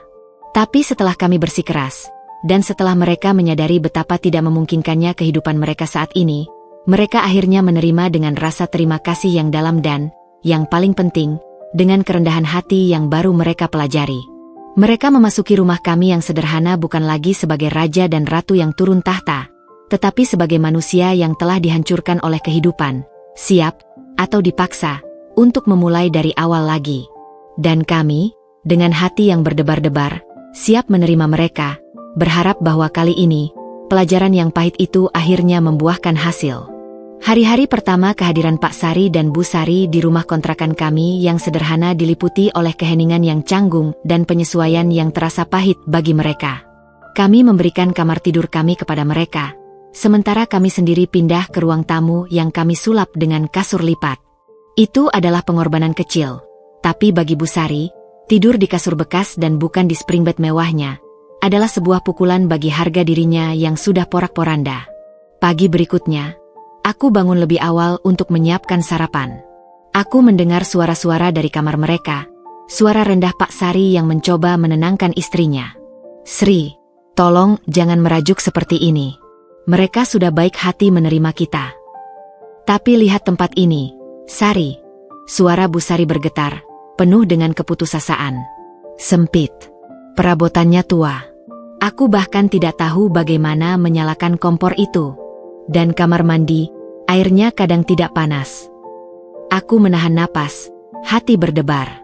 Apakah kami membuat keputusan yang salah? Tapi kemudian, sesuatu yang tidak terduga terjadi. Mas Irfan, yang juga sudah bangun, mendekati pintu kamar mereka dan mengetuk pelan. Papa, Ibu, sarapan sudah siap, katanya dengan suara ramah. Saat mereka keluar, wajah mereka masih menunjukkan sisa-sisa kemarahan dan malu. Mereka duduk di meja makan kecil kami, memandangi nasi goreng sederhana dan telur mata sapi yang kumasak. Bu Sari mencoba mengambil sendok, tapi tangannya gemetar. Dia melihat sekeliling dapur kami yang kecil namun bersih, lalu matanya tertuju pada tanganku yang sedang menuangkan teh. Dinda, ucapnya tiba-tiba, suaranya kecil. Kamu masak sendiri setiap hari? Aku mengangguk. Iya, Bu. Lebih hemat. Dan lebih sehat. Dia mengangguk pelan, lalu mencoba makan. Dia terlihat kikuk, tidak terbiasa makan di meja kayu sederhana tanpa taplak linen. Hari-hari berikutnya adalah sebuah proses pembelajaran yang memilukan sekaligus mengharukan. Bu Sari, yang selama hidupnya dilayani oleh pembantu, sekarang harus mencuci piring sendiri. Pertama kali dia melakukannya, dia memecahkan 2 piring karena tidak tahu cara mencucinya tanpa membuatnya licin. Dia berdiri terpaku, melihat pecahan piring di wastafel, dan aku melihat air mata menetes di pipinya. Aku tidak berguna, bisiknya. Biarkan saya bantu, Bu, kataku, mendekatinya. Aku tidak memarahi, tapi menunjukkan padanya cara memegang spons dan sabun yang benar. Pelan-pelan saja. Saya juga dulu sering pecahkan piring. Dia memandangiku, heran. Kamu? Tapi kamu terlihat begitu mampu. Aku tersenyum. Semua bisa dipelajari, Bu. Perlahan-lahan, dengan kesabaran dari kami dan, yang paling mengejutkan, dengan usaha dari Bu Sari sendiri, dia mulai belajar. Dia belajar mengepel lantai, yang ternyata sangat berbeda dari yang dia bayangkan. Dia belajar mencuci baju dengan mesin cuci semi-otomatis kami yang sederhana, yang membuatnya kebingungan dengan tombol-tombolnya. Suatu sore, aku melihatnya duduk termenung di depan mesin cuci, melihatnya berputar. Wajahnya terlihat lelah, tapi juga penuh dengan pemikiran baru. Dinda, panggilnya saat melihatku lewat. Apakah ibumu juga melakukan ini setiap hari? Mencuci baju untuk orang lain. Aku berhenti, lalu duduk di sampingnya. Iya, Bu. Tapi bukan dengan mesin cuci. Dulu, dengan tangan. Di sungai. Dan jumlahnya bukan 1 atau 2 mesin, tapi berpuluh-puluh kilogram setiap hari. Dia terdiam, memandangi mesin cuci yang berputar. Berkali-kali lebih berat dari yang aku lakukan sekarang. Gumamnya, lebih kepada dirinya sendiri. Dan dia melakukannya dengan senyum. Bu, tambahku lembut. Karena itu untuk saya. Untuk masa depan saya.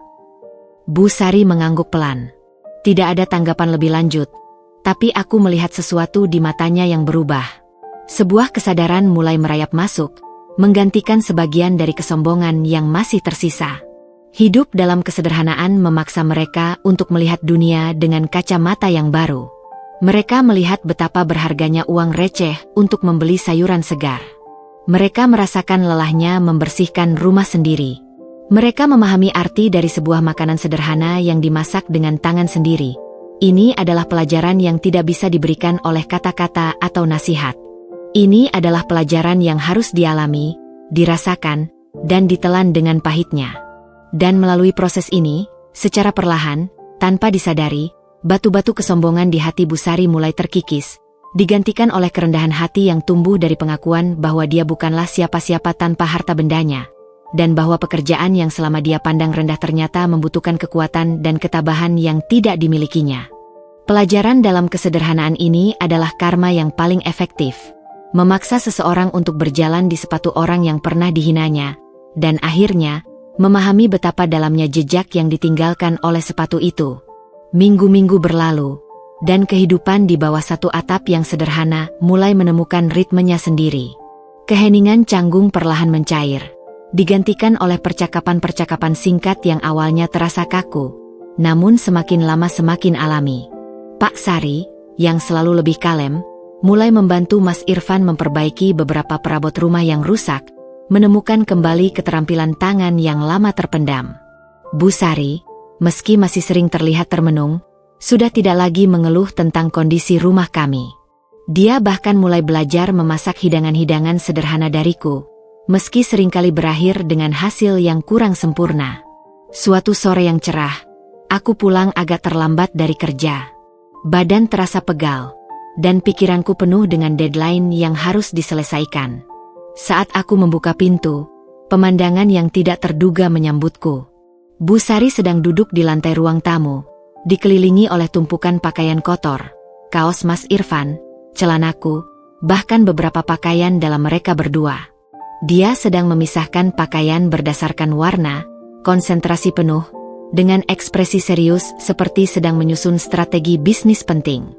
Bu, ada apa ini? Tanyaku, meletakkan tas kerjaku.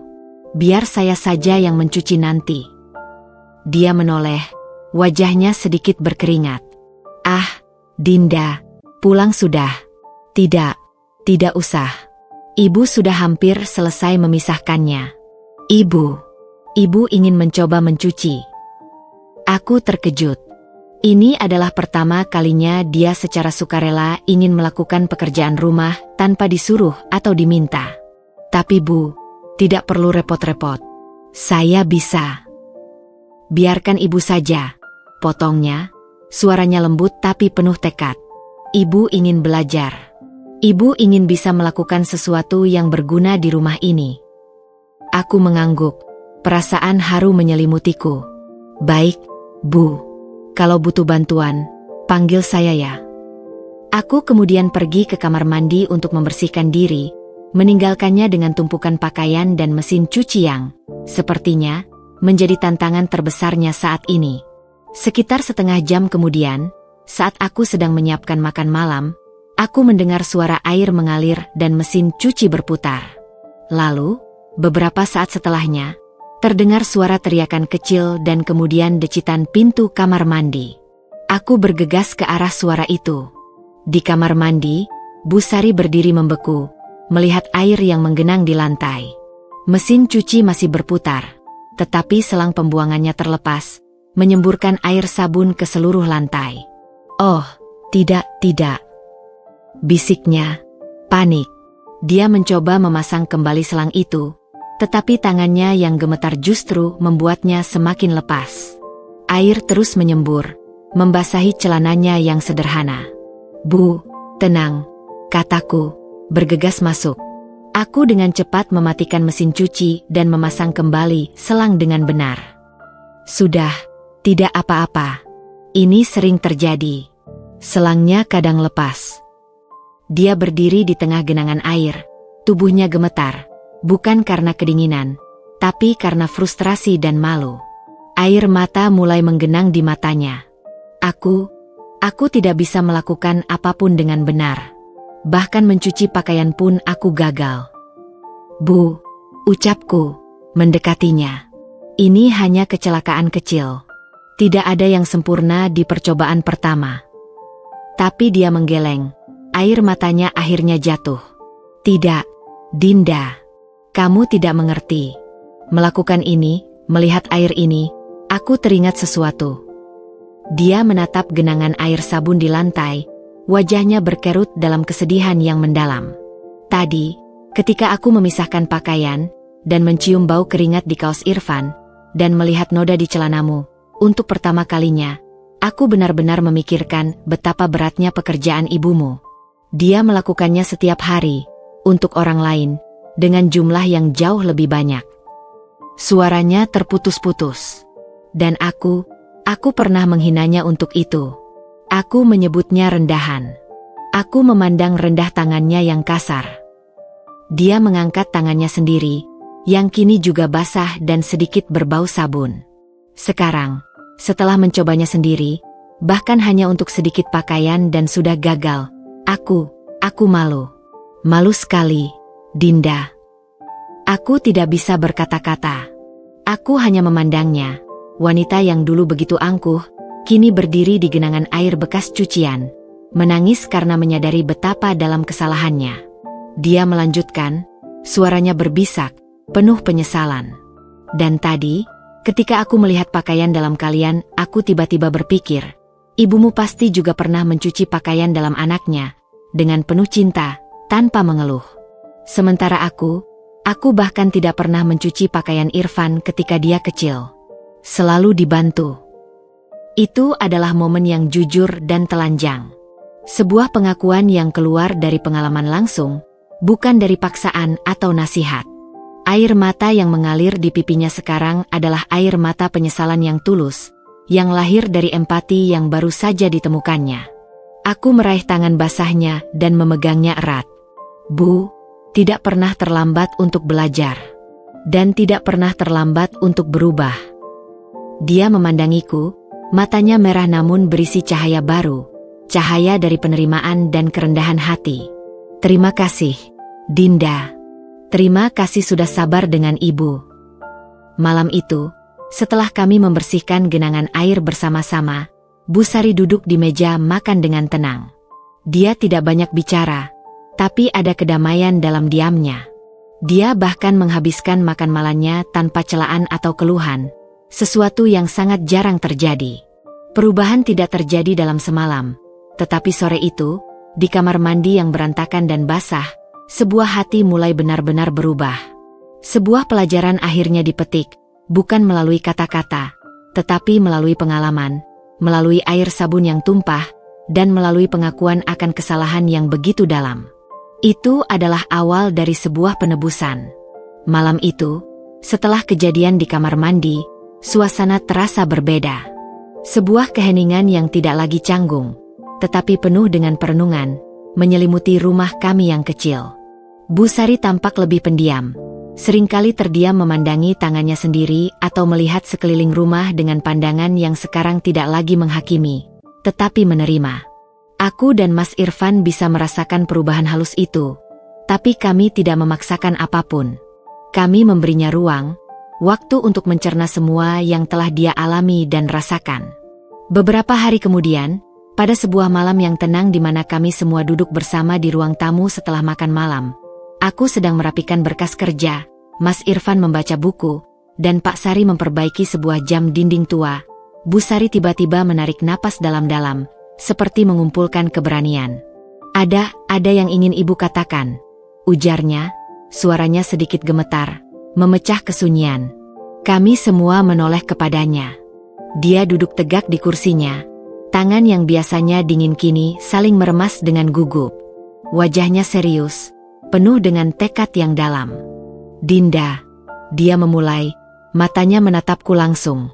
Cahaya lampu neon yang sederhana menyinari wajahnya, memperlihatkan kerutan-kerutan yang sekarang terlihat lebih seperti peta pengalaman daripada tanda penuaan biasa. Irfan. Dan juga, untuk Papa. Dia menoleh kepada suaminya, yang memandangnya dengan penuh perhatian. Dia menghela napas lagi, seolah mencari kekuatan dari udara tipis di sekitar kami. Selama berminggu-minggu, bahkan berbulan-bulan ini, ibu tidak, saya telah diberikan pelajaran yang paling berharga dalam hidup saya. Pelajaran yang pahit, tapi sangat perlu. Suaranya semakin jelas, meski masih bergetar. Saya telah diajarkan tentang arti kerja keras yang sesungguhnya, tentang arti sebuah keluarga, tentang kerendahan hati, dan yang paling penting, tentang harga diri yang sesungguhnya, yang tidak datang dari merek tas atau besar rumah, tetapi dari bagaimana kita memperlakukan orang lain dan bagaimana kita bangkit dari keterpurukan. Matanya mulai berkaca-kaca, tapi dia tidak menunduk. Dia menahan tangisnya, melanjutkan dengan suara yang lebih tegas. Dan untuk itu, saya harus meminta maaf. Maaf yang sebesar-besarnya. Dia sekarang memandangku, matanya penuh penyesalan yang dalam. Dinda, saya minta maaf. Maaf untuk semua kata-kata menyakitkan, untuk semua sindiran, untuk semua prasangka buruk saya. Maaf karena telah membuat hari pernikahanmu yang indah ternoda oleh keangkuhan saya. Kemudian, dia berdiri, bukan untuk pergi, tetapi untuk membungkuk. Dalam-dalam, sebuah bau yang penuh hormat, seperti yang dulu dilakukan Mas Irfan kepada Mama. Dan yang terutama, saya memohon maaf kepada ibumu, Ibu Sri. Meski beliau tidak ada di sini, saya tahu dosa saya padanya adalah yang terbesar. Saya telah menghina kehormatan dan kerja keras seorang wanita yang seharusnya saya hormati. Saya telah memandang rendah pengorbanannya yang tanpa pamrih. Untuk itu, saya tidak akan pernah bisa memaafkan diri saya sendiri. Dia tetap membungkuk beberapa saat, tubuhnya gemetar. Aku melihat Mas Irfan mengedipkan matanya dengan cepat, mencoba menahan air mata. Pak Sari mengangguk pelan. Wajahnya penuh dengan emosi yang tertahan. Aku sendiri merasa seperti tidak bisa bernapas. Ini bukan lagi permintaan maaf yang dipaksakan atau sekedar formalitas. Ini adalah pengakuan tulus dari lubuk hati yang paling dalam. Akhirnya, dia berdiri tegak kembali. Air mata sekarang mengalir bebas di pipinya, tapi dia tidak mencoba menyekanya. Saya tidak berharap kalian langsung memaafkan saya. Butuh waktu bagi saya untuk berubah, dan butuh waktu bagi kalian untuk mempercayai perubahan itu. Tapi saya berjanji, dari lubuk hati saya yang paling dalam, bahwa saya akan berusaha setiap hari untuk menjadi manusia yang lebih baik. Untuk menjadi ibu mertua yang layak untuk Dinda, dan menjadi ibu yang membanggakan untuk Irfan. Keheningan pun menyelimuti ruangan setelahnya. Lalu, Mas Irfan berdiri dan berjalan mendekati ibunya. Dia tidak berkata apa-apa, hanya memeluknya erat. Pelukan yang panjang, yang menyembuhkan luka lama. "Kami memaafkanmu, Bu," bisik Mas Irfan akhirnya, suaranya serak. "Yang penting sekarang adalah ke depan." Aku kemudian mendekat, meraih tangan Bu Sari yang dingin. Ibu sudah berani mengakui kesalahan. Itu langkah yang sangat besar. Dan untuk Mama, saya yakin dimanapun beliau berada, beliau juga sudah memaafkan. Karena itulah sifatnya. Bu Sari mengangguk, tangannya menggenggam tanganku dengan erat. "Terima kasih. Terima kasih sudah memberikan saya kesempatan kedua. Dan tolong sampaikan pada ibumu, bahwa saya ingin sekali bertemu dan meminta maaf padanya secara langsung." Malam itu, sebuah beban berat akhirnya terlepas.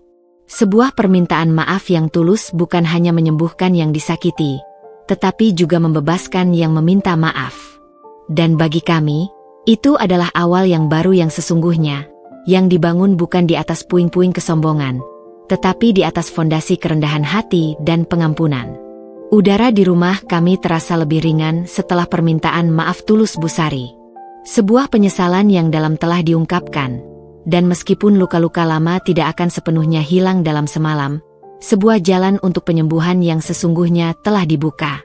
Kini, energi yang sebelumnya terbuang untuk ketegangan dan kesedihan, bisa dialihkan untuk membangun kembali, bukan hanya keadaan finansial, tetapi juga hubungan dan masa depan. Esok harinya, setelah sarapan pagi yang kini terasa lebih akrab dan hangat, Mas Irfan mengajak kami semua untuk duduk bersama di meja makan. "Papa, Ibu," mulainya, suaranya penuh dengan tekad yang baru. "Sekarang, setelah semuanya sudah jelas antara kita, mari kita fokus pada langkah selanjutnya. Masalah keuangan dan bisnis keluarga." Pak Sari mengangguk, wajahnya yang lelah kini menunjukkan sedikit harap. "Iya, Irfan. Tapi, kita mulai dari mana? Semuanya sudah hancur. Nama keluarga kita bahkan mungkin sudah tercoreng." "Kita mulai dari nol, Papa," jawab Mas Irfan dengan tegas. "Seperti yang dilakukan banyak orang. Kita tidak perlu malu untuk memulai dari bawah. Yang penting kita melakukannya dengan jujur dan kerja keras." Aku menambahkan, "Dan kami akan membantu. Kami masih punya pekerjaan, dan tabungan kami mungkin tidak banyak, tapi cukup untuk menjadi modal awal sesuatu yang kecil." Bu Sari, yang duduk dengan tenang mendengarkan, tiba-tiba menyela. Saya juga ingin membantu. Saya tidak bisa duduk diam saja. Tapi, saya tidak punya keahlian apa-apa." Suaranya terdengar kecil, tapi tulus. Itu adalah pertama kalinya dia secara aktif menawarkan diri untuk terlibat. Sebuah perubahan besar. Mas Irfan tersenyum, memandang ibunya dengan lembut. "Ibu punya banyak keahlian, Bu. Ibu punya selera yang bagus, tahu cara bernegosiasi dengan supplier, dan punya jaringan. Meski mungkin sebagian sudah menghilang, tapi pasti masih ada yang mau memberi kesempatan." "Tapi bisnis apa yang bisa kita mulai dengan modal kecil?" tanya Pak Sari. "Praktis." Kami pun berdiskusi. Berbagai ide dilontarkan, dari warung makan kecil hingga jasa titip online. Tapi semuanya terasa tidak tepat, baik karena keterbatasan modal maupun keahlian. Kemudian, sebuah ide muncul di kepalaku. Bagaimana kalau kita memanfaatkan keahlian yang sudah ada? Sesuatu yang kita semua bisa lakukan, dan tidak membutuhkan modal terlalu besar. Mata mereka semua tertuju padaku. "Maksudmu?" tanya Mas Irfan. "Laundry," ujarku sederhana. Ruangan menjadi hening sejenak. Bu Sari terlihat paling terkejut, matanya membelalak. "Laundry?" ulangnya, seolah tidak percaya. "Iya, Bu, jelasku. Kita mulai dengan jasa laundry kiloan sederhana. Modal awalnya tidak terlalu besar. Kita butuh mesin cuci yang lebih bagus, deterjen, dan setrika uap. Kita bisa menyewa sebuah ruko kecil di daerah yang ramai. Ibu dan papa bisa mengelola operasionalnya. Irfan bisa handle pemasaran dan pembukuan. Dan saya bisa bantu setelah pulang kerja. Aku memandang Bu Sari. Dan ini juga akan menjadi bentuk permintaan maaf dan penghormatan ibu yang nyata kepada mama. Dengan menjalankan bisnis yang sama, ibu bisa benar-benar memahami dan menghargai perjuangannya. Bu Sari terdiam lama, memproses ide itu. Aku khawatir dia akan tersinggung atau menolak. Tapi ternyata tidak. Dia mengangguk pelan, lalu semakin yakin. Iya, itu ide yang bagus. Dia bahkan tersenyum kecil. Sebuah ekspresi yang jarang terlihat namun sekarang terasa tulus. Saya akan belajar. Saya akan cuci dan setrika sendiri jika perlu. Saya ingin merasakan langsung apa yang telah dilakukan Ibu Sri selama ini. Pak Sari juga setuju. Bisnis jasa memang lebih fleksibel untuk sekarang. Dan kebutuhan laundry selalu ada. Mas Irfan tampak antusias. Bagus. Kita bisa beri nama yang meaningful. Sesuatu yang mengingatkan kita pada pelajaran berharga ini. Bagaimana kalau... Bu Sari berbicara lagi. Suaranya lebih percaya diri. Laundry pengabdian? Untuk mengingatkan kita semua bahwa dalam kerja keras dan kerendahan hati, ada pengabdian dan cinta yang tulus. Kami semua setuju. Nama itu sempurna. Hari-hari berikutnya diisi dengan semangat baru. Kami berburu mesin cuci bekas yang masih bagus, mencari ruko sewaan yang strategis dengan harga murah, dan menghitung modal awal. Bu Sari, yang dulu hanya memegang tas branded, sekarang dengan cermat membandingkan harga deterjen dan pelembut di berbagai toko. Dia bahkan membuat catatan kecil, sesuatu yang tidak pernah dilakukannya sebelumnya. Modal awal kami kumpulkan dari tabungan kami dan juga dari menjual beberapa perhiasan Bu Sari yang tersisa. Kali ini, tanpa air mata, karena dia tahu itu untuk sebuah awal yang baru. Akhirnya, sebuah ruko kecil di daerah yang cukup ramai berhasil kami sewa. Sederhana, tapi bersih dan strategis. Saat kami membersihkan dan menata ruko itu bersama-sama, mengecat dinding, memasang rak, menata mesin cuci, aku melihat cahaya baru di mata Pak Sari dan Bu Sari. Cahaya harapan. Cahaya tujuan. Mereka tidak lagi menjadi orang yang bangkrut dan putus asa. Mereka menjadi pebisnis pemula yang bersemangat, siap bekerja keras untuk membangun kembali kehidupan mereka.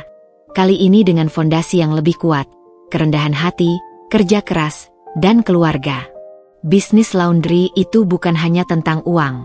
Itu adalah tentang penebusan, tentang pembelajaran, dan tentang membangun kembali bukan hanya kekayaan, tetapi juga harga diri yang sesungguhnya. Pembukaan, laundry pengabdian, tidak diiringi oleh pesta meriah atau gunungan bunga. Tidak ada gunting pita atau sambutan dari pejabat. Hanya sebuah plakat sederhana yang digantung di depan ruko kecil. Dan sebuah tekad bulat dari kami semua untuk membuatnya berhasil. Pagi itu, saat matahari mulai memanaskan trotoar, kami berdiri di depan pintu ruko yang masih berbau cat baru, menatap hasil kerja keras kami selama beberapa minggu terakhir. Ruko itu kecil, tapi bersih dan terang.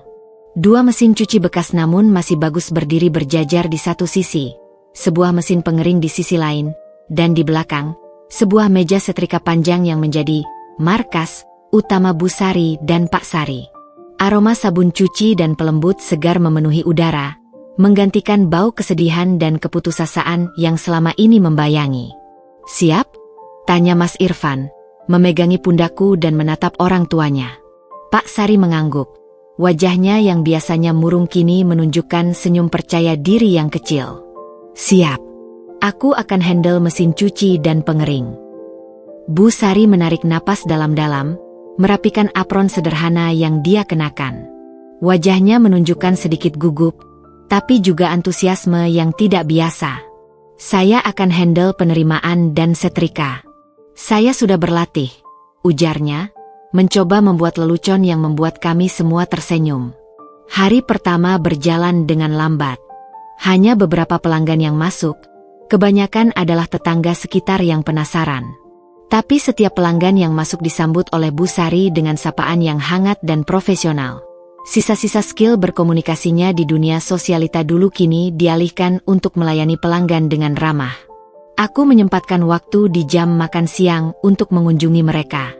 Aku menemukan Bu Sari sedang berkonsentrasi penuh menyetrika sebuah kemeja. Tangannya yang dulu hanya untuk memegang gelas kristal, kini memegang setrika uap dengan tekun. Dia memperhatikan setiap lipatan, setiap kerah, memastikan tidak ada satupun noda yang tersisa. Bu, istirahat dulu. Makan siang, kataku, meletakkan nasi bungkus yang kubeli.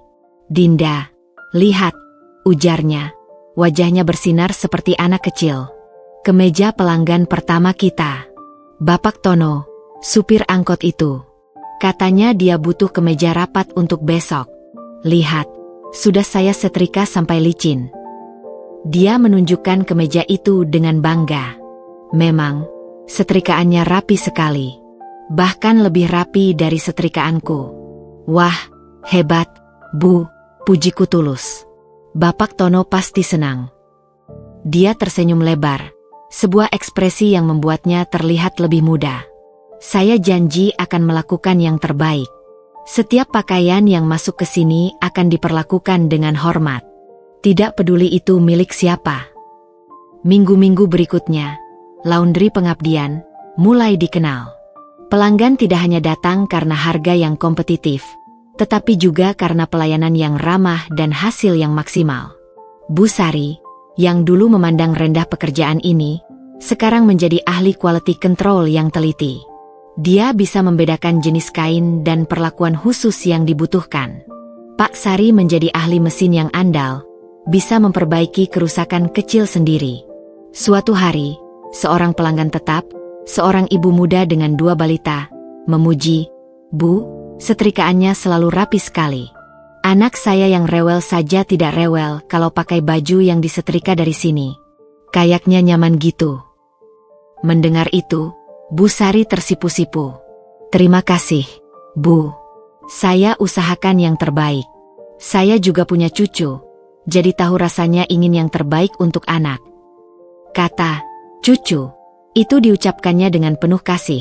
Dan aku tahu itu adalah pengakuan tidak langsung atas statusku dan masa depan keluarga kami. Bisnis itu tumbuh perlahan tapi pasti. Mereka bahkan mulai mendapatkan pelanggan dari kalangan menengah ke atas, yang mendengar tentang laundry kecil dengan kualitas setrikaan yang luar biasa. Dan setiap kali ada pujian, Bu Sari selalu berkata, ini berkat pelatihan dari menantu saya. Dan ibu mertuanya yang adalah ahli laundry sejati. Dia tidak lagi menyembunyikan latar belakang mama. Sebaliknya, dia menjadikannya sebagai kebanggaan, sebagai standar kualitas yang ingin dia capai. Pada akhir bulan pertama, saat mereka menghitung penghasilan, meski tidak besar, tapi cukup untuk membayar sewa ruko dan memiliki keuntungan kecil.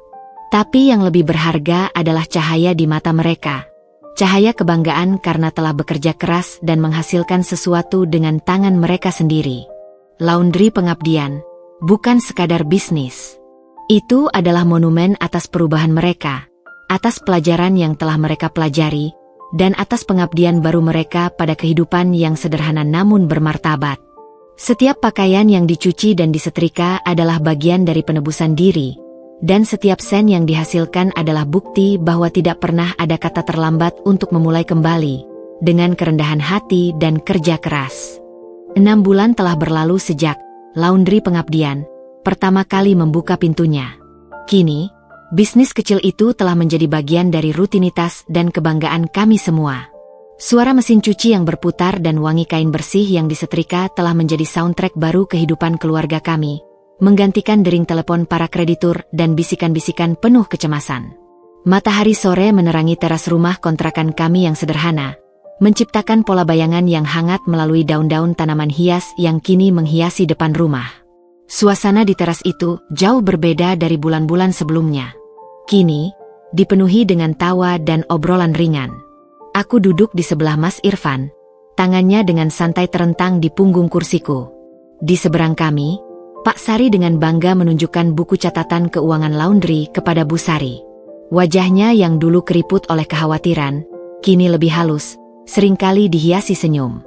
"Lihat, Sri," ujar Pak Sari, menunjuk sebuah kolom di buku itu.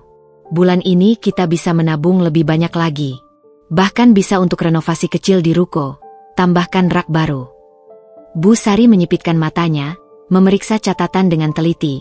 Sebuah kebiasaan barunya yang menunjukkan betapa dia menghargai setiap rupiah yang dihasilkan dari keringat mereka sendiri.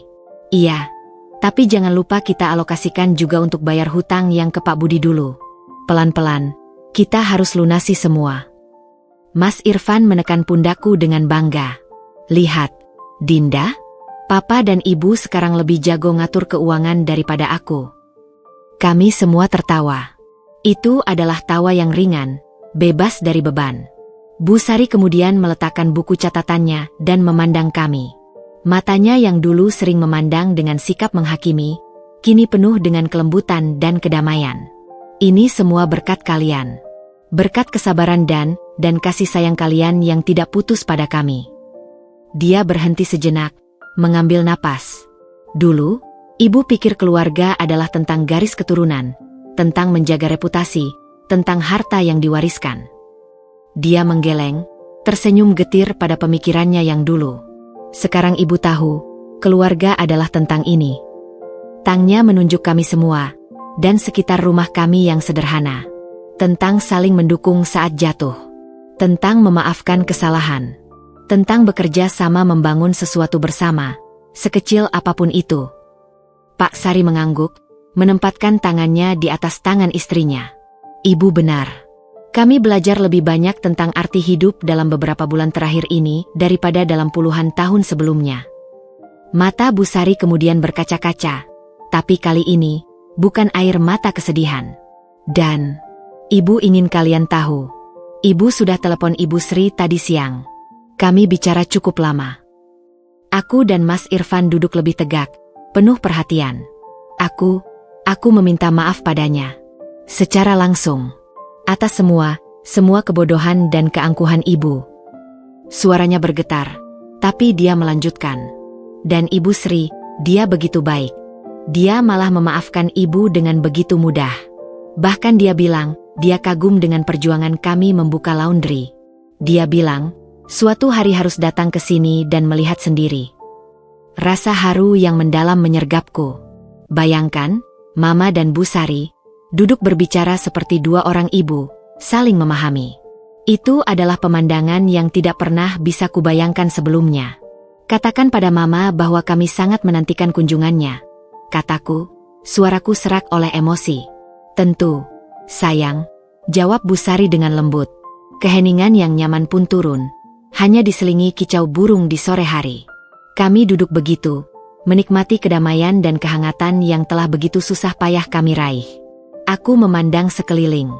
Memandangi Mas Irfan yang duduk dengan tenang di sampingku, mencerminkan kekuatan dan cinta yang tak tergoyahkan. Memandangi Pak Sari dan Bu Sari yang telah bertransformasi menjadi manusia yang rendah hati dan penuh syukur. Memandangi rumah kami yang sederhana, yang mungkin tidak megah, tetapi dipenuhi dengan tawa dan kasih sayang. Inilah keluarga yang sebenarnya. Bukan dibangun dari darah atau harta, tetapi dari pilihan untuk mencintai, untuk memaafkan, dan untuk tetap bersama melalui badai terbesar sekalipun. Dibangun dari pengabdian, kerendahan hati, dan pengorbanan. Dan saat matahari terbenam, menyirami kami dengan cahaya keemasan, aku tahu, dengan pasti yang mendalam, bahwa inilah kebahagiaan yang sesungguhnya. Bukan tentang memiliki segalanya, tetapi tentang mensyukuri apa yang kita miliki, dan menghargai setiap orang yang ada di dalamnya, tidak peduli dari latar belakang mana mereka datang. Keluarga kami mungkin tidak sempurna, kami memiliki luka dan bekasnya, tetapi kami telah belajar untuk membalut luka-luka itu bersama-sama, dan itu membuat kami semakin kuat. Lebih kuat dari yang pernah kami bayangkan.